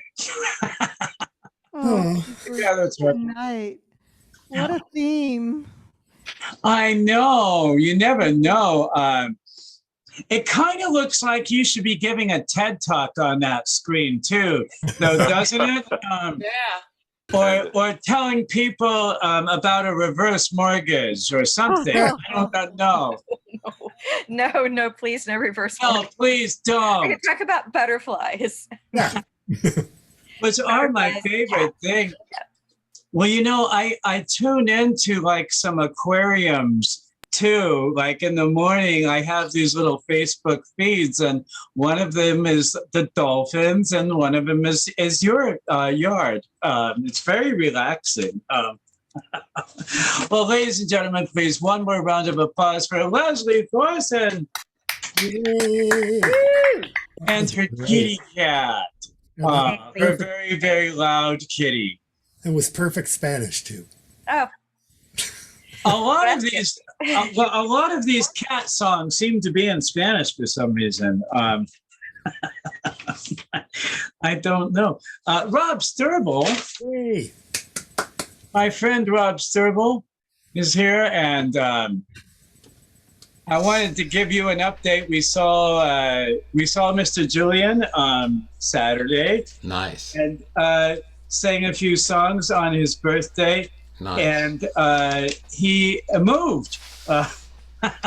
He moved. He's in a new place, and it looks so much nicer. And Bill and I are going to go see Julian tomorrow in his new place, and I will tell everybody all about it. And pretty soon, I believe we can go take more music to him. That'd be great.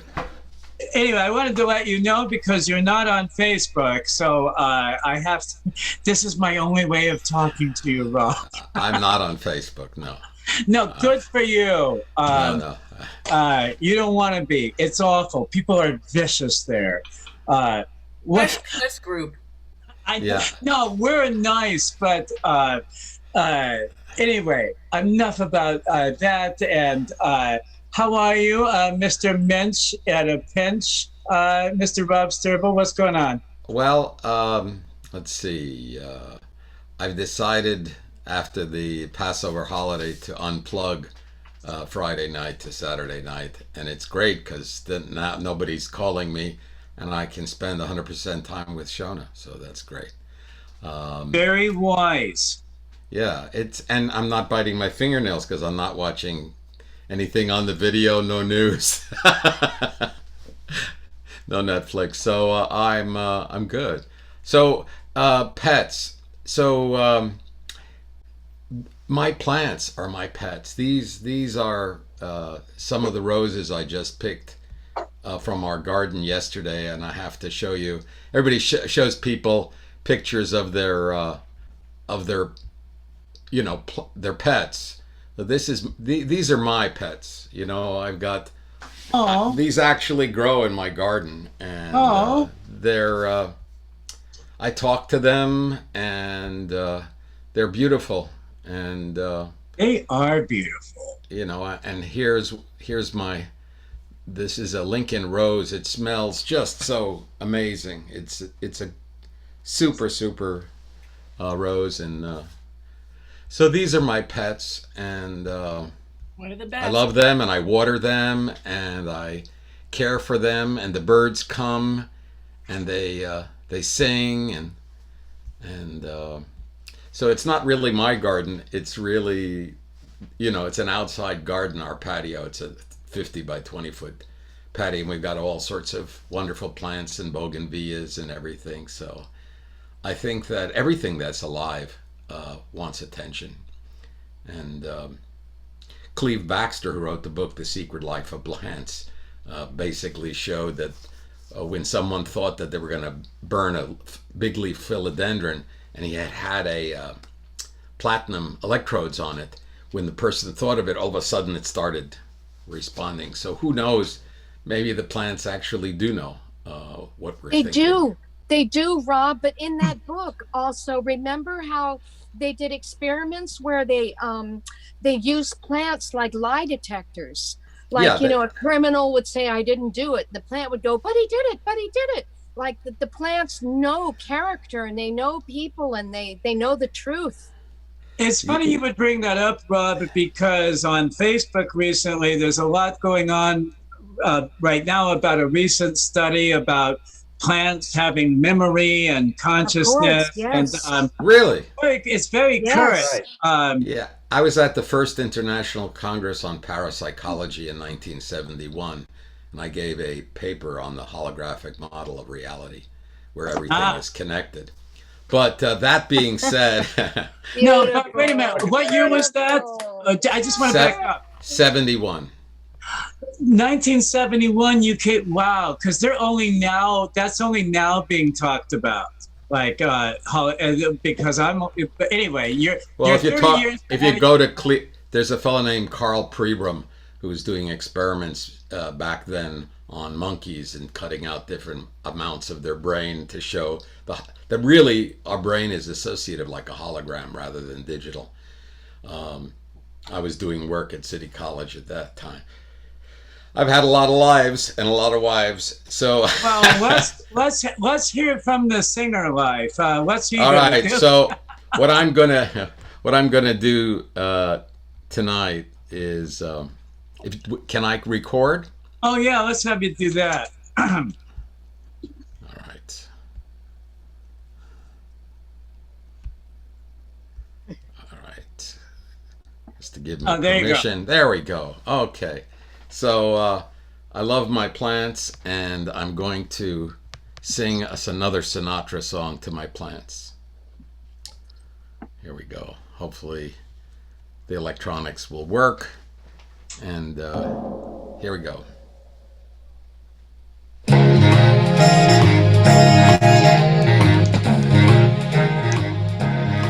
I've got you under my skin. I've got you deep in the heart of me. So deep in my heart that you're really a part of me. I've got you under my skin. I tried so not to give in. I said to myself, this affair never goes so well. But darling, how can I resist? Darling, I know so well. I've got you under my skin. I'd sacrifice anything, come what might, for the sake of having you near. In spite of a warning voice, it comes in the night, it repeats how it yells in my ear. Don't you know, little fool, you never can win. Use your mentality, wake up to reality. But every time that I do, just the thought of you makes me stop before I begin.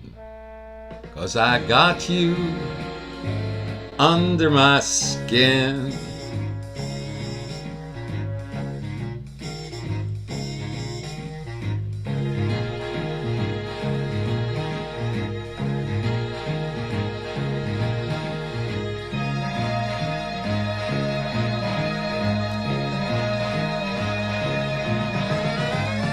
I've got you under my skin. I've got you deep in the heart of me. So deep in my heart, you're really a part of me. I've got you under my skin. I'd sacrifice anything, come what might, for the sake of having you near. In spite of a warning voice that comes in the night, how it repeats, how it yells in my ear. Don't you know, little fool, you never can win. Use your mentality, wake up to reality. But every time that I do, just the thought of you makes me stop before I begin. 'Cause I got you, and I want you. 'Cause I got you under my skin.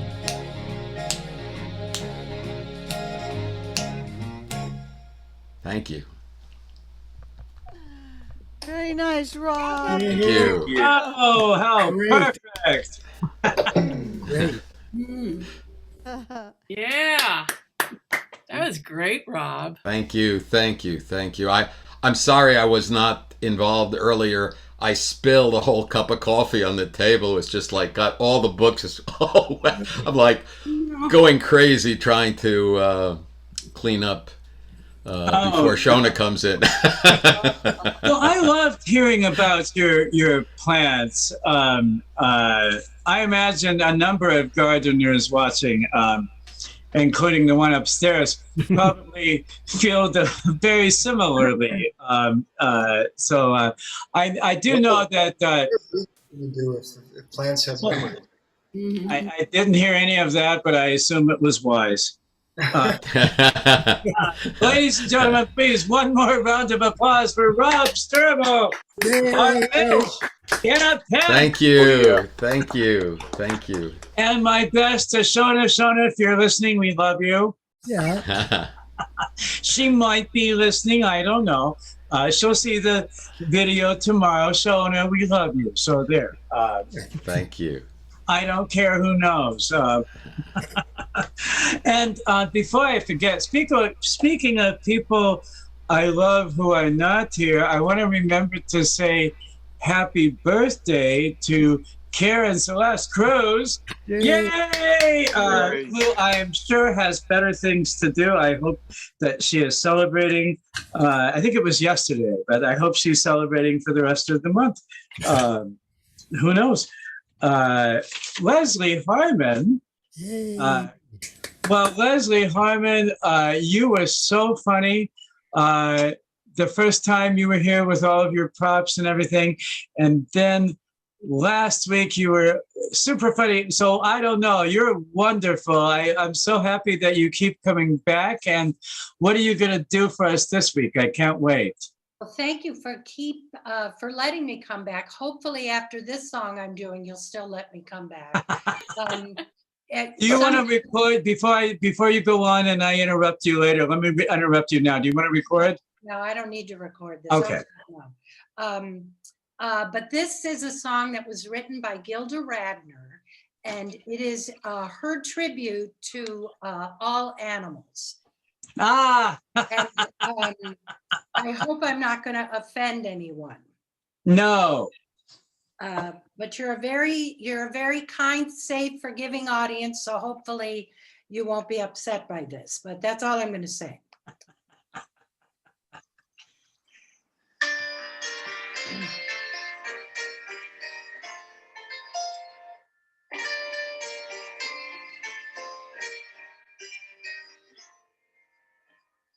A rooster says good morning with a cock-a-doodle-doo. Good morning. A horse's neigh is just his way of saying, how are you?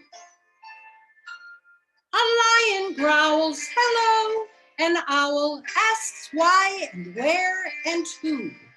But I suggest you get undressed and show them your wazoo. Oh, the animals, the animals. Let's talk dirty to the animals. Screw you, Mr. Bunny, Pete Pooh, Mr. Bear. If they don't love it, they can shove it Frankly, I don't care. Oh, the animals.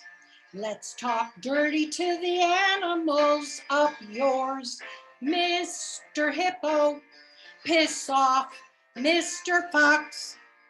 Go tell a chicken, suck my dickin', give them chicken pox. Oh, the animals. Let's talk dirty to the animals, from birds in the treetops to snakes in the grass. Oh, never tell an alligator bite my. Never tell an alligator bite my nose. Never tell an alligator bite my snatch. Oh, yeah.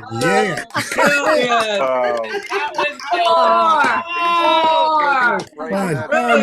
Brilliant. I was so nervous about singing that song because I thought, oh my God, they're gonna hate me because they're all gonna be singing about how much they love animals. Oh no, it's just what we needed at this hour. And I know I'm not the only big Gilda Radner fan here, but I've watched documentaries about her, and what's great about that song is that right after she left Saturday Night Live, the first thing that she did was her one-woman show at the Winter Garden in New York. And it is that song that she opens with. And the idea was so great because everybody was kind of wondering, what is Gilda Radner going to do for a Broadway show? And the first thing she does is walk out and sing that song. And she was in a pair of like white coveralls. She's in this very adorable kind, and your hair is fun, and she's it was adorable, and I'm so happy that you did it. It was perfect. Thank you so much. So, ladies and gentlemen, please, one more round of applause for Leslie Harmon. Yay! Oh yeah, very nice. I know you're the best for the next minute, and then I move on. That's how. I have no depth. Bill Wheeler, I just said I had no depth, and I could have made a very cruel transition. And speaking of no depth, thank you. No, that would have been terrible, and that's why, as a good host, I did not do. You'll see that I did not do that. Because that would be wrong. Because if I said something like that, you could say shallow, and that's not right either. Well, you love gardens. Your garden is kind of like your plants. Like you're very involved in your garden. Yeah, they're my pets for sure. Well, I happen to know because you told me that I don't know what song you're singing, but I know you said you have been having so much fun singing it. So I can't wait. What are you going to do? It's a song by Harry Nilsson. How can you not have fun with a Harry Nilsson song? Written in 1969, and it's not a song that's performed very much. So, but I love it. It's called The Puppy Song that nobody seems to know. So let me get started on this. Okay, everyone, please remember to mute and welcome to your Zoom screens, Mr. Bill Wheeler. Thank you. The only tracks I could find that didn't have a singer singing, I didn't like. And this one I really like very much. I didn't even know she sang it until I ran across it. Astrud Gilberto sang this in the early 70s, and I love her anyway. So I'm doing a duet with Astrud. Here we go.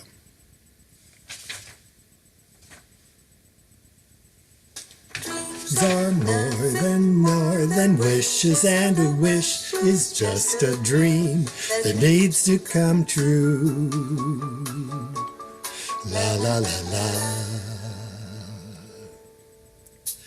If only I could have a puppy, I'd call myself so very lucky.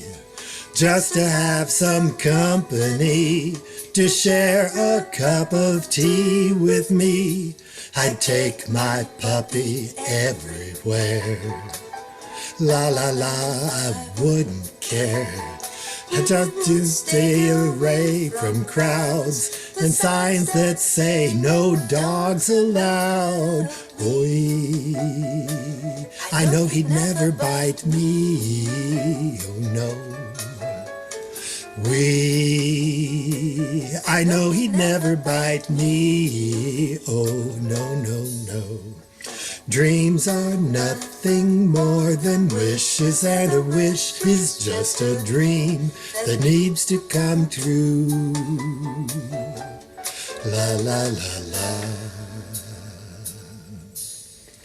If only I could have a friend to stick with me until the end, and walk along beside the sea, and share a bit of moon with me.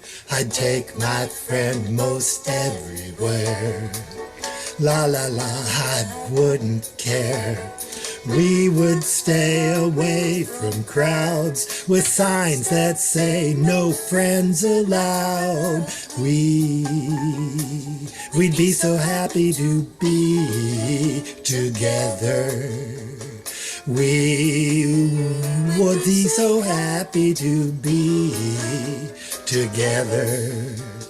Dreams are nothing more than wishes, and a wish is just a dream that needs to come true. Dooby dooby dabba da da, dooby dooba da da dooby dooba da da. But dreams are nothing more than wishes, and a wish is just a dream that needs to come true, needs to come true, needs to come true, needs to come true, needs to come true, needs to come true. Dreams are nothing more than wishes, and a wish is just a dream that needs to come true. Yay! That's your theme song on your record, Bill. I know, Thank you. right? That's a fun Right, song. it's such a great new tune for Bill. It's a total keeper. It's so Thank you. happy. I've been happy singing it all day and practicing all week. I've been working on it all week. I think that should be the first song you do when you go anywhere. I don't know what it's going to be or where, but people will be happy to hear it. I will tell you that. I sing it when I'm going for walks now. I love it. Oh, He wrote another great one, which I know you know, Me and My Arrow. Me and My Arrow. I was thinking From of The putting the Point. two together because Arrow is his dog in the film The Point. Yeah, The Point. Me- Everybody should see The Point. That's an incredible animated film. Me Yes, Very sir, good. Great, just Well, great. Harry Nilsson's amazing.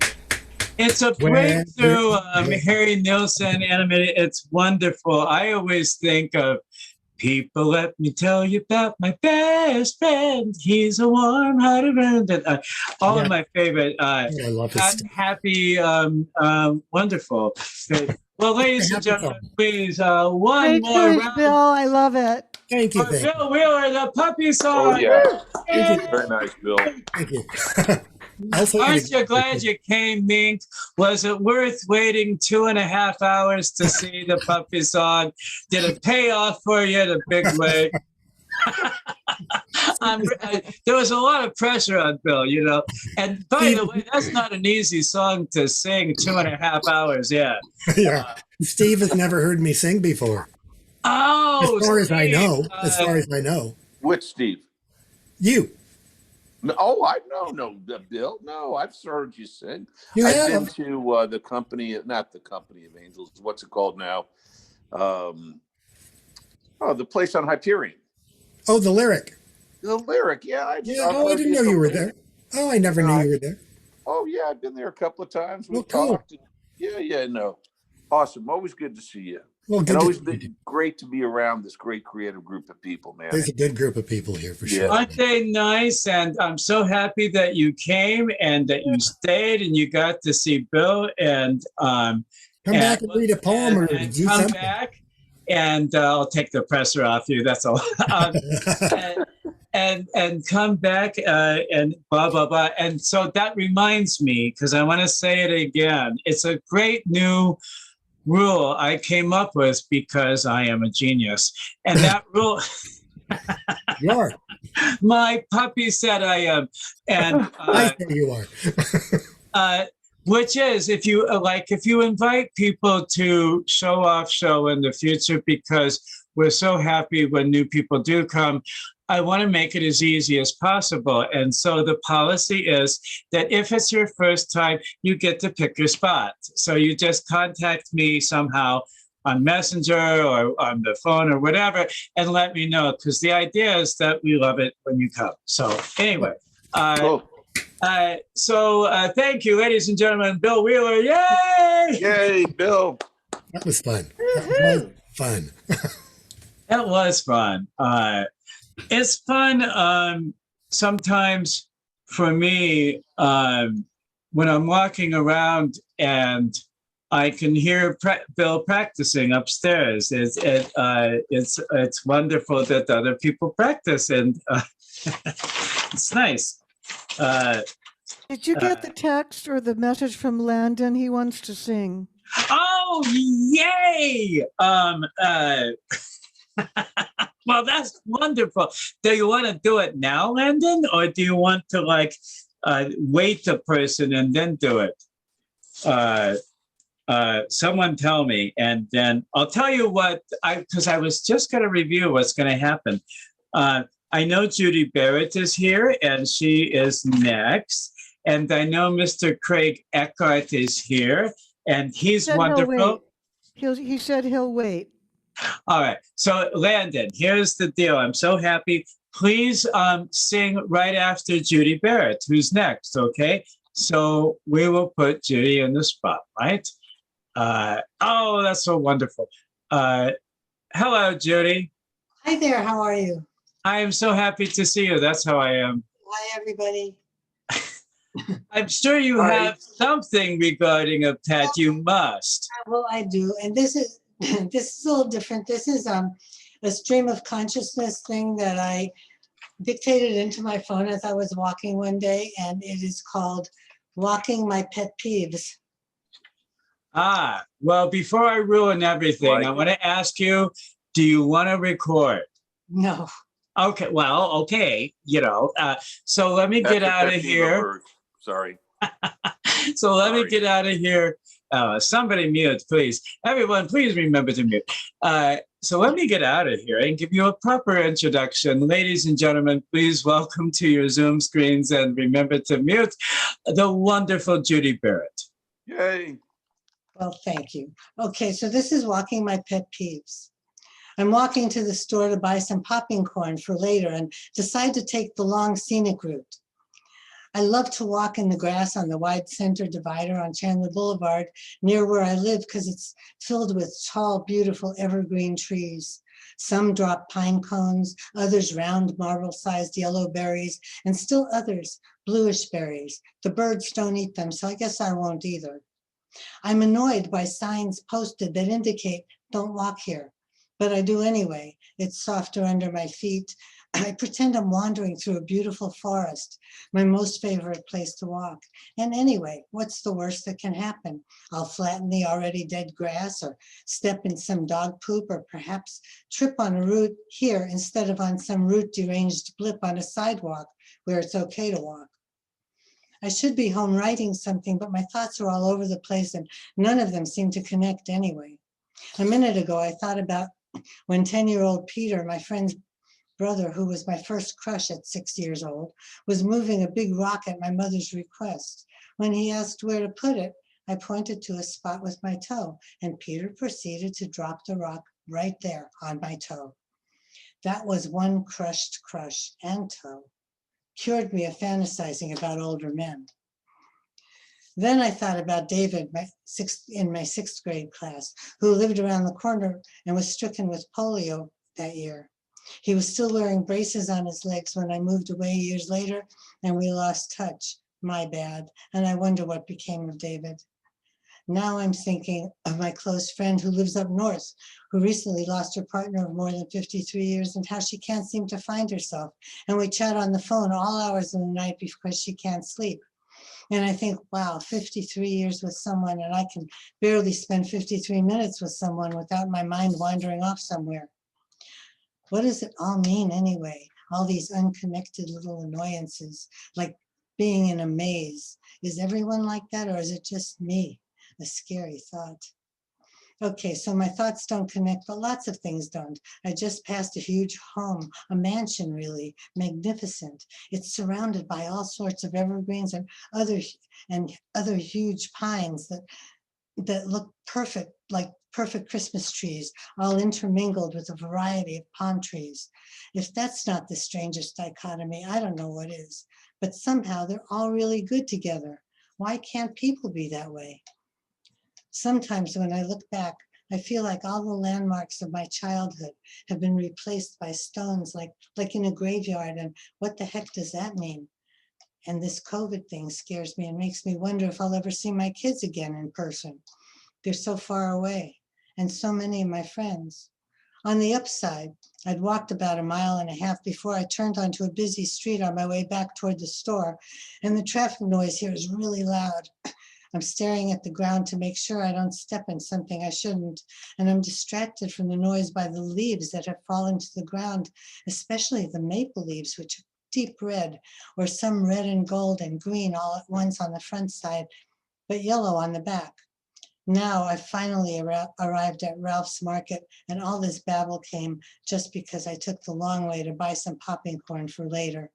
And damn it, they're all out. Oh, yay.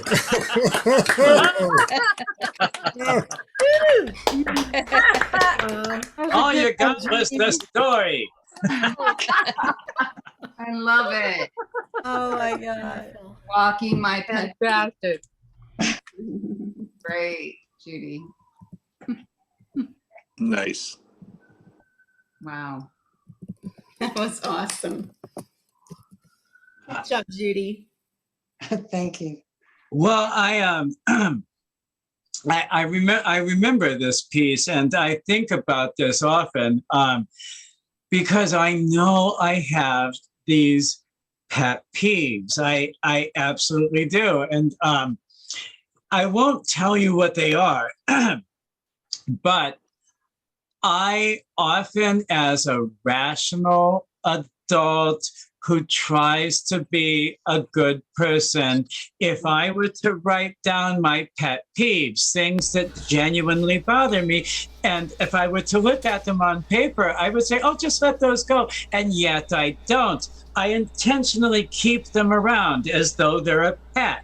And I nurture them, and once in a while I let them out of a cage and I allow them to go and voice my real opinion, and they're very much like that. Well, ladies and gentlemen, please one more round of applause for our wielder of words, Miss Judy Barrett. Yay! Oh, well. Oh, that would be a good name for a new kitty. Call it Peeve. This is my Oh, pet peeve. God. Oh, that's. Yeah. Oh, look, I get a cat. That's really brilliant. My pet peeve. Oh, that's what I'm going to name my next stuffed animal. I'm going to name it Peeve. Peeve, here, Peeve. Well, so where's Mr. Landon? There you are, my friend. I see you.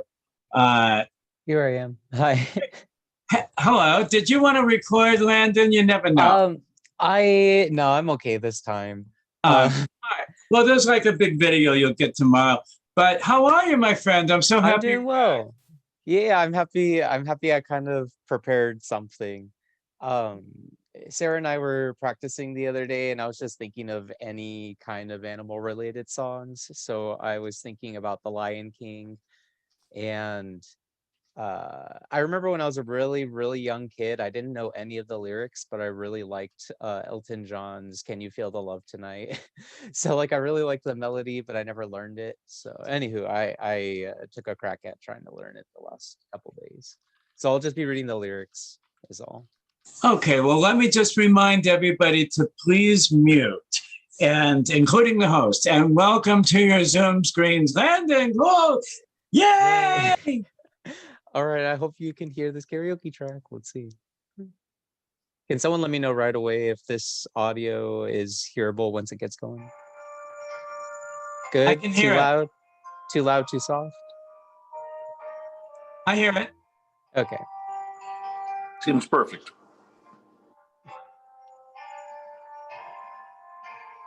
There's a calm surrender to the rush of day when the heat of a rolling wind can't be turned away. An enchanted moment, and it sees me through. It's enough for this restless warrior just to be with you. And can you feel the love tonight? It is where we are. It's enough for this wide-eyed wanderer that we got this far. And can you feel the love tonight? How it's laid to rest.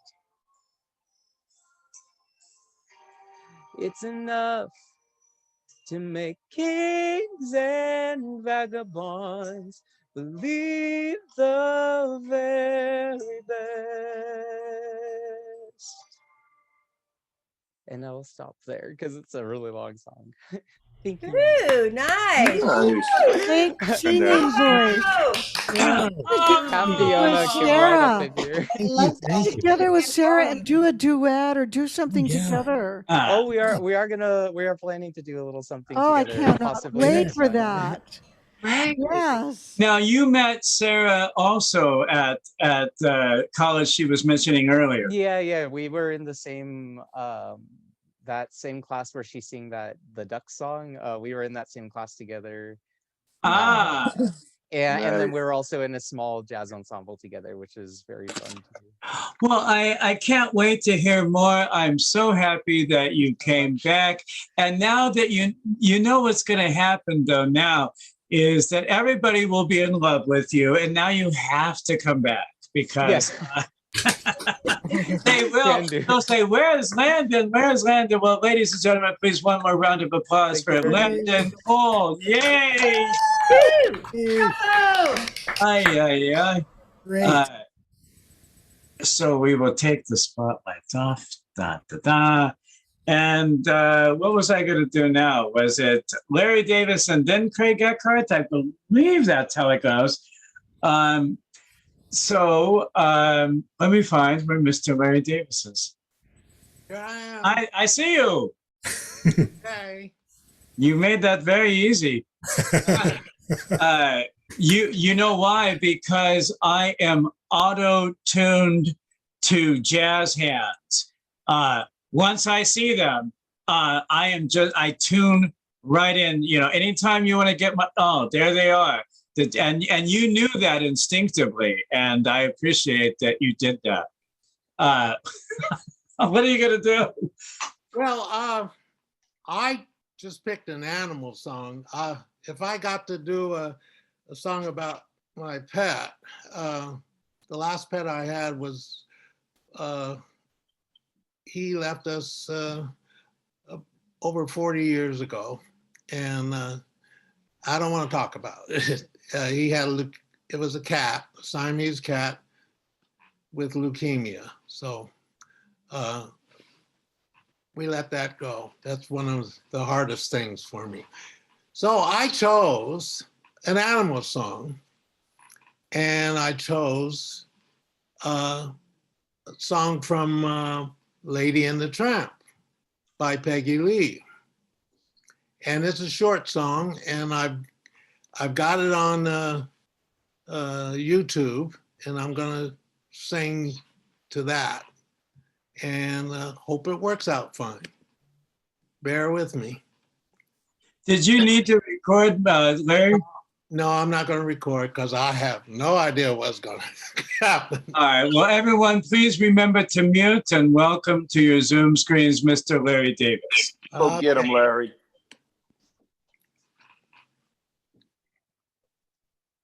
Can you hear it? No. You can't hear it, can you? Uh-oh. I hear it. That ain't it. That ain't I it. hear it. I hear it. That ain't it. That Oh. ain't it. I don't know why it went to something else. Oh, God. The only way to get what you This is new for me. This is new for me. That's all right. Okay, we'll try it again.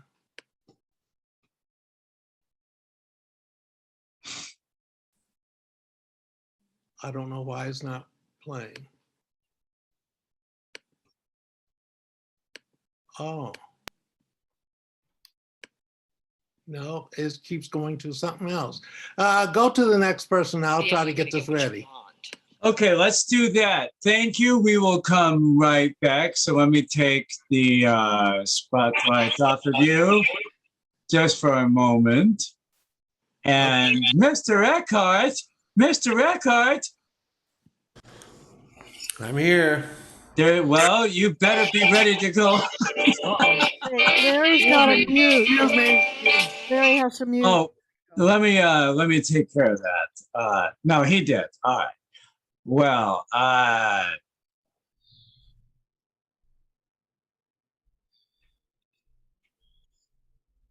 why can I not find? Oh, there you are. Yeah. Hello. Well, it took me a minute. I was looking. Well, you know why I couldn't find you? I was looking for your hair. It's gone. Well, no, wow, look at you looking very sharp. Wow, you look terrific, Mr. Eck.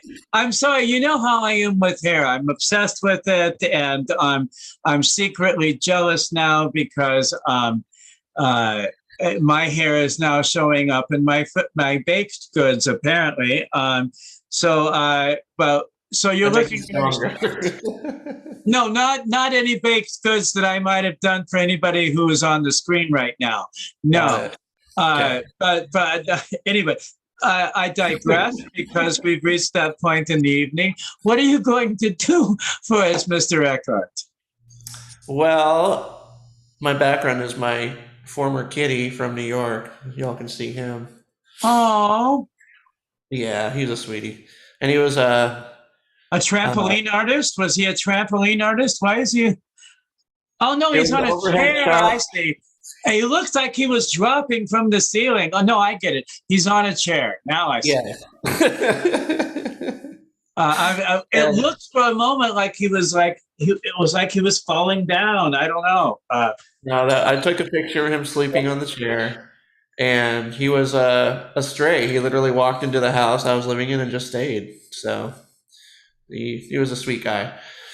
And so the song I thought of, because we think of pets, you think of love and loyalty. This song came to mind. It was from Toy Story 2, When She Loved Me. Oh.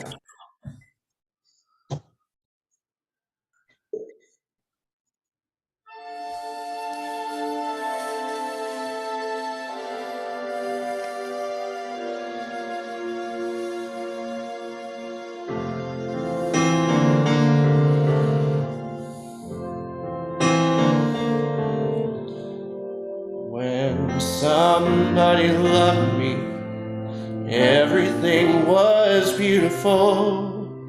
Every hour we spent together lives within my heart. And when she was sad, I was there to dry her tears. And when she was happy, so was I. When she loved me. Through the summer and the fall, we had each other, that was all. Just she and I together, like it was meant to be. And when she was lonely, I was there to comfort her.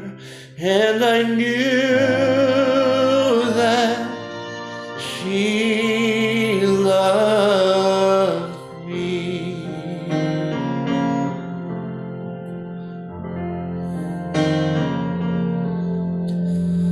So the years went by, I stayed the same. She began to drift away. I was left alone.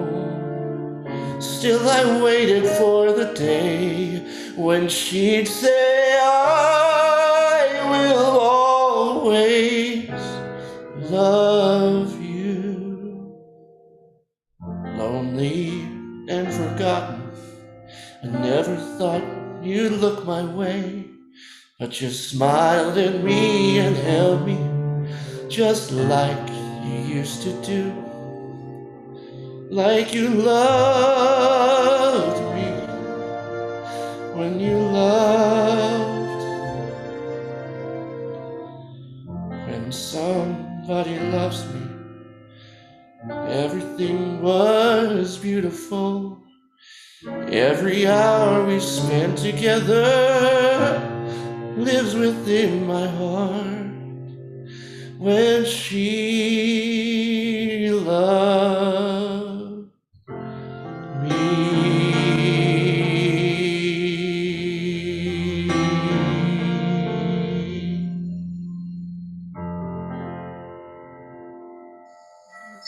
That was beautiful, Craig. Oh, thank you. Oh, great. Another Randy Oh. Newman song, by the way. Don't forget, Randy Newman wrote that. Gorgeous, really gorgeous. Yeah, that won the Oscar, right, Karen? I don't think so. No, Isn't that the one that I know two of them won? I don't think it did. Not that one. It was certainly nominated, but well, Craig, I can't thank you enough. And somebody's got to say it, so I'm going to say it. I love you without your glasses. It was, I've never. Wow, you look great without your glasses, and I got to see your face, and it's beautiful. And I've never gotten to see you be with your hair and glasses. God, you're like a different guy. Yeah, thanks. Well, no, I like the other one too. Don't get me wrong. Anyway, congratulations, Craig, for getting through that song without crying. That's another one. I know. So amazing to me how it's such a simple, beautiful, and powerful song. And it should have won the Oscar. Yeah, Really. it sure is. You did justice. Beautiful. Well, ladies and gentlemen, please, one more round of applause for Mr. Craig Eckhart. Well, if it's not on your upcoming CD, it certainly should be. I know that Craig is very, very hard at work on his upcoming CD, which features Greg Gliena on keys, and it's my hope that we're going to be able to have Greg and Craig in the house and do kind of a party for Craig, and when his CD happens, I think that will be a great thing. Yeah, I want to do a live concert for sure. It'd be awesome. Well, we definitely will, and we'll find a way to do it virtually at the same time. And you know, it's something I'm honestly working on all the time. You, at least in my head, I am. Well, let us check back with Mr. Larry Davis, and I think I'm ready. Oh, good. Well, I hope so. Craig, I gotta tell Craig that was absolutely beautiful. Absolutely beautiful. Thank you, sir. Oh, sir. I love the song. Well, it worked out for the best. That was gorgeous, and now, no, it worked out for the best. This is the best of all possible things. What are you gonna do for us, Mr. Davis? He's a tramp from. Oh, perfect. Okay. I gotta. Okay. No, it's a much better way to end the show. That's perfect. We would have left in tears otherwise. Go get him, Larry.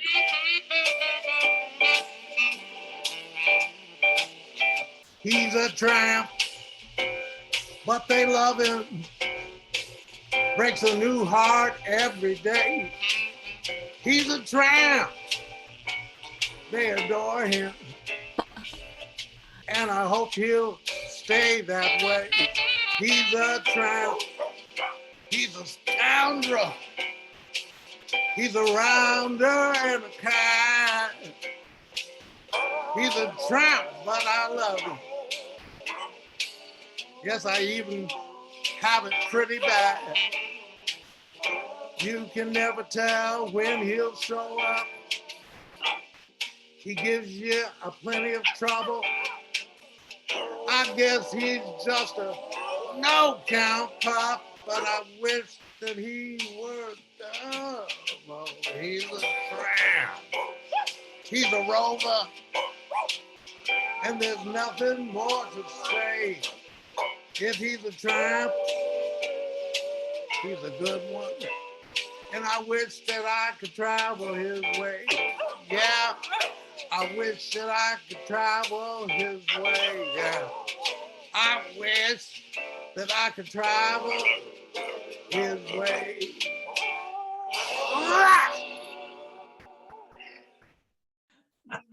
Just awesome.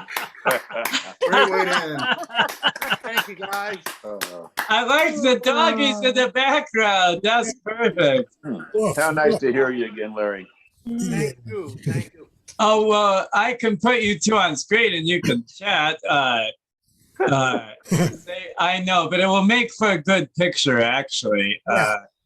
If I can find you, where are you? Oh, there you are. Here? Who, me? Like Steve. Yeah, there he is. So, well, because later in the video, I'll be able to take screenshots of you two saying hi, and it's so nice to see you. And well, awesome. I haven't seen Larry in I don't know, a couple, 3, 4 years. And look how gorgeous you look. Oh, you're very kind. If I had known you all were going to be here, I would have shaved and worn my tuxedo. But, so great to be in the company of creative people, and how wonderful this is. Thank you so much. Oh, well, you are so welcome, my friend. And why don't we give another round of well, Larry, that could not have been more perfect. I'm glad it worked out that way. It was another cabaret miracle. So, ladies and gentlemen, please, Larry Davis. Hey. And hi, Greg. Hi, Greg. I want to say hi to Greg. Greg, good to see you too, my friend. Yeah. Well, let me put Greg on here. He's not in front of his piano. Otherwise, I do. I had an idea we could all try to sing "How Much Is That Doggy in the Window" together, but it is Zoom and it will be terrible. But so why don't we just save that for next time? Sure. I don't know that as much as I like that I could stand it. So.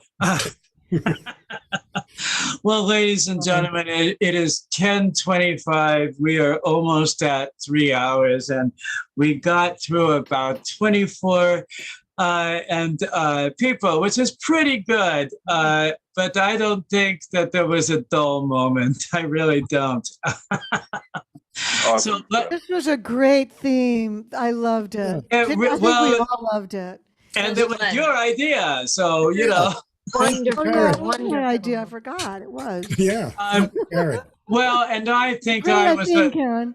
But I think more importantly, Karen, that I was a great host because I listened to you. And yeah, yes, you were absolutely. And you know what? I'm sorry that nobody did the song that I suggested, Alley Cat. That's such a fun song to sing. is. So somebody next time when it's the pet theme, sing Alley Cat. Somebody's that's it, Greg. Who's playing that? Oh, Greg is. Greg is. I didn't know you were in front of your piano. Well, never mind. Always. Oh, well, I can't. Your camera angle is a little different this week, so it kind of threw me. So I thought you would move to your living room or something. While I still thank you so much for a great show. It was a super idea. Before I forget, next week is 4/19, which is the day before 4/20. And so our theme will be hippy dippy or trippy. What does that mean? Can you explain that? Well, 4/20 is code for pot. And anytime you see references to 4/20, it's pot. And if you're a pothead like me, it's a national holiday. No, it really is. I am currently baking silver haze brownies in preparation. They're very good. No, it's like a national holiday for me. Can't wait. And then you don't care if any stray hairs fall into it, right? Right. No, you really don't, because I really have no explanation for how that happens. But they're protein. They're very good for you. Yep. So one of the songs could be "Everybody, Let's Get Stoned." Yeah. It could about be. the only song. You're not, but by the way, when I say hippy dippy, and by the way, tasting the batter is wonderful. Or putting it in coffee. That's what we did tonight. But so hippy dippy or trippy can be, we did this theme a year ago, and a lot of people ended up doing things from Woodstock or things that are just generally associated with hippies. A lot of people dressed up in hippie costumes. And I thought this year we would have like a small game show element called Hippy Dippy or Trippy. And then we'll do it. I will be putting that together this week if something is either hippie, dippy, or trippy. And so we'll be doing that. And while I still have everyone's attention, we have a number of themes planned out. So regarding the sign-up list, here is the goal. The goal is to have the video and the pictures and the sign-up and the newsletter. The goal is to have all of that done by noon. And so the idea is that it goes out by noon and it goes out by email, usually first. And most people know that because I've seen you all jump on it like at once. So you do, it's crazy. So most people know it. I try to go out by noon and then I try to put it on Facebook. And it doesn't always go out exactly at noon, but that's the goal. So I want you to be aware that we do have some people who have genuine issues, and there are reasons why they need to go first, or sometimes people will contact me. I want to let you know, I do reserve the right to move things around a tiny bit. So just be aware of that. Try to be fair and generous with each other because you're wonderful people. And I want everybody to get a chance to perform. So I just want to make sure that we all know that, because I don't say it often enough, and I should maybe make some announcements at the beginning. I do know that I say this every week, which is, in a world gone mad, you all keep me sane. It's so true. I am so grateful to each and every one of you. You make me so happy when you sing and when you come and support each other. I love to watch people the next day when they're on Facebook, when they're commenting on how great you all are. It's very fun for me. And it's hard to believe that we are in our 56th week, but we Can I are. just say something? Yes, about, please do. I'm taking umbrage at a certain word that you used. Oh no. When you say, people dressed in their hippie costumes. For me, this is just clothes that I have in my closet. I know. I don't call them costumes. Me They're too. clothes that I own, that I heard have. They're my clothes. It's my wardrobe.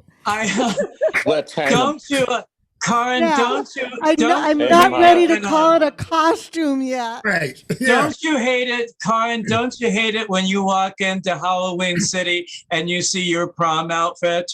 Oh God, yeah.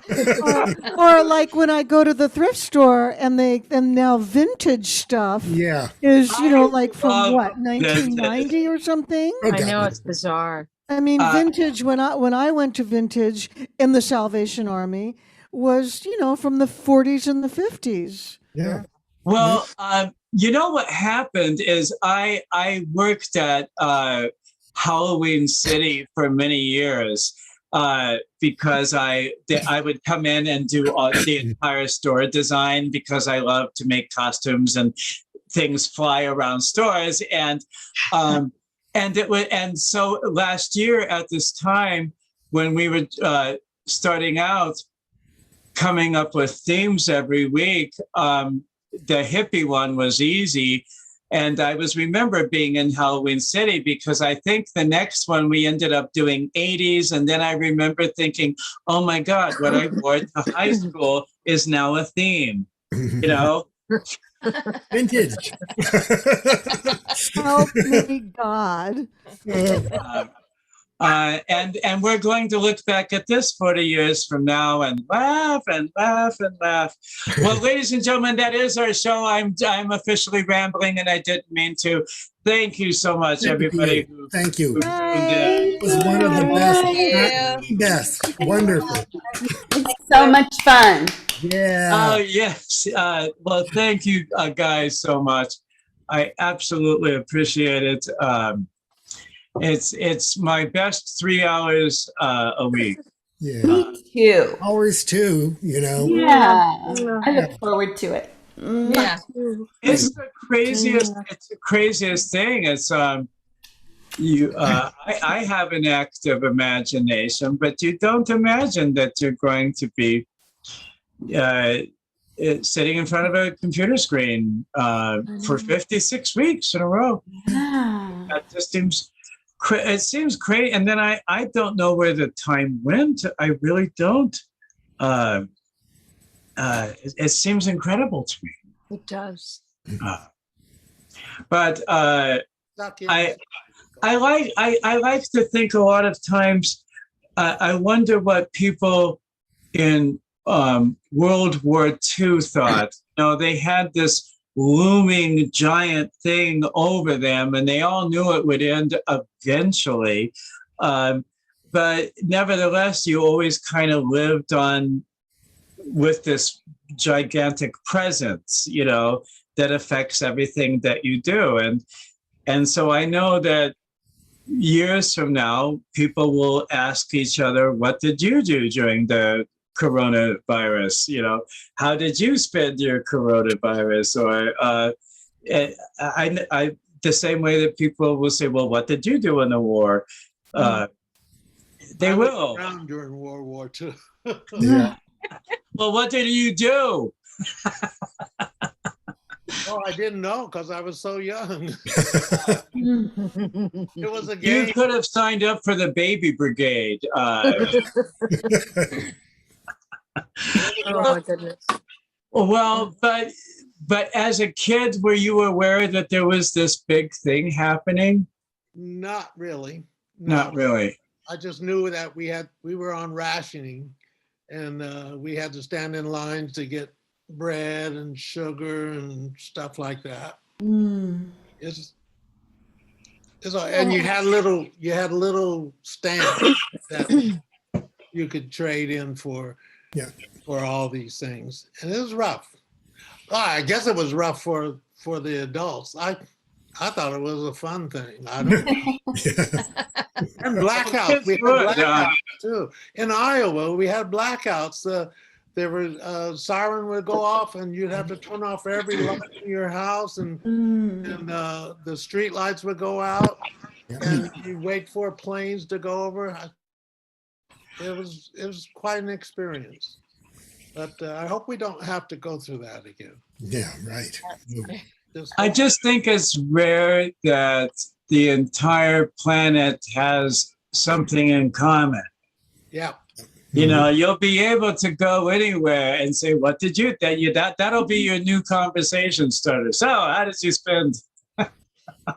What happened to you in 2020, or what were your 10 favorite disasters, or? Yeah. It's just one after another. I don't know. About today? Oh, what happened today? I don't know. Oh no, I don't want to talk about it. Let's okay. get through this right Yeah. now. It's best I don't know. No, you don't want to know. Well, blissful. Well, I don't want to know. Blissful ignorance, at least for me. And next week, so hippy dippy or trippy, and then please check the Facebook page. And Meek, please make sure that I have your email address, or Bill has it, probably will be better, so that I can put you on the mailing list and you get all this stuff tomorrow and you come back, and I'm so happy you came. And thanks, Trip. Hey, you did a great job, man. You're really good at this. You really are. You're quirky. I love you, man. You're a bundle of love. And that's from a stranger. You're the right man for the job, bro. Yes, you are. And that's from a stranger. I've never seen this. I told you you two ran into each other once. Well, anyway, you're all great. You're all great. Thank you. I'm going to sign off. Yeah. All right, my friends. I appreciate it. Glad Good you night, came. my Good to see you. See you next week. Much love. I'm signing off as Angels all well. around you. Good night, everybody. Everybody.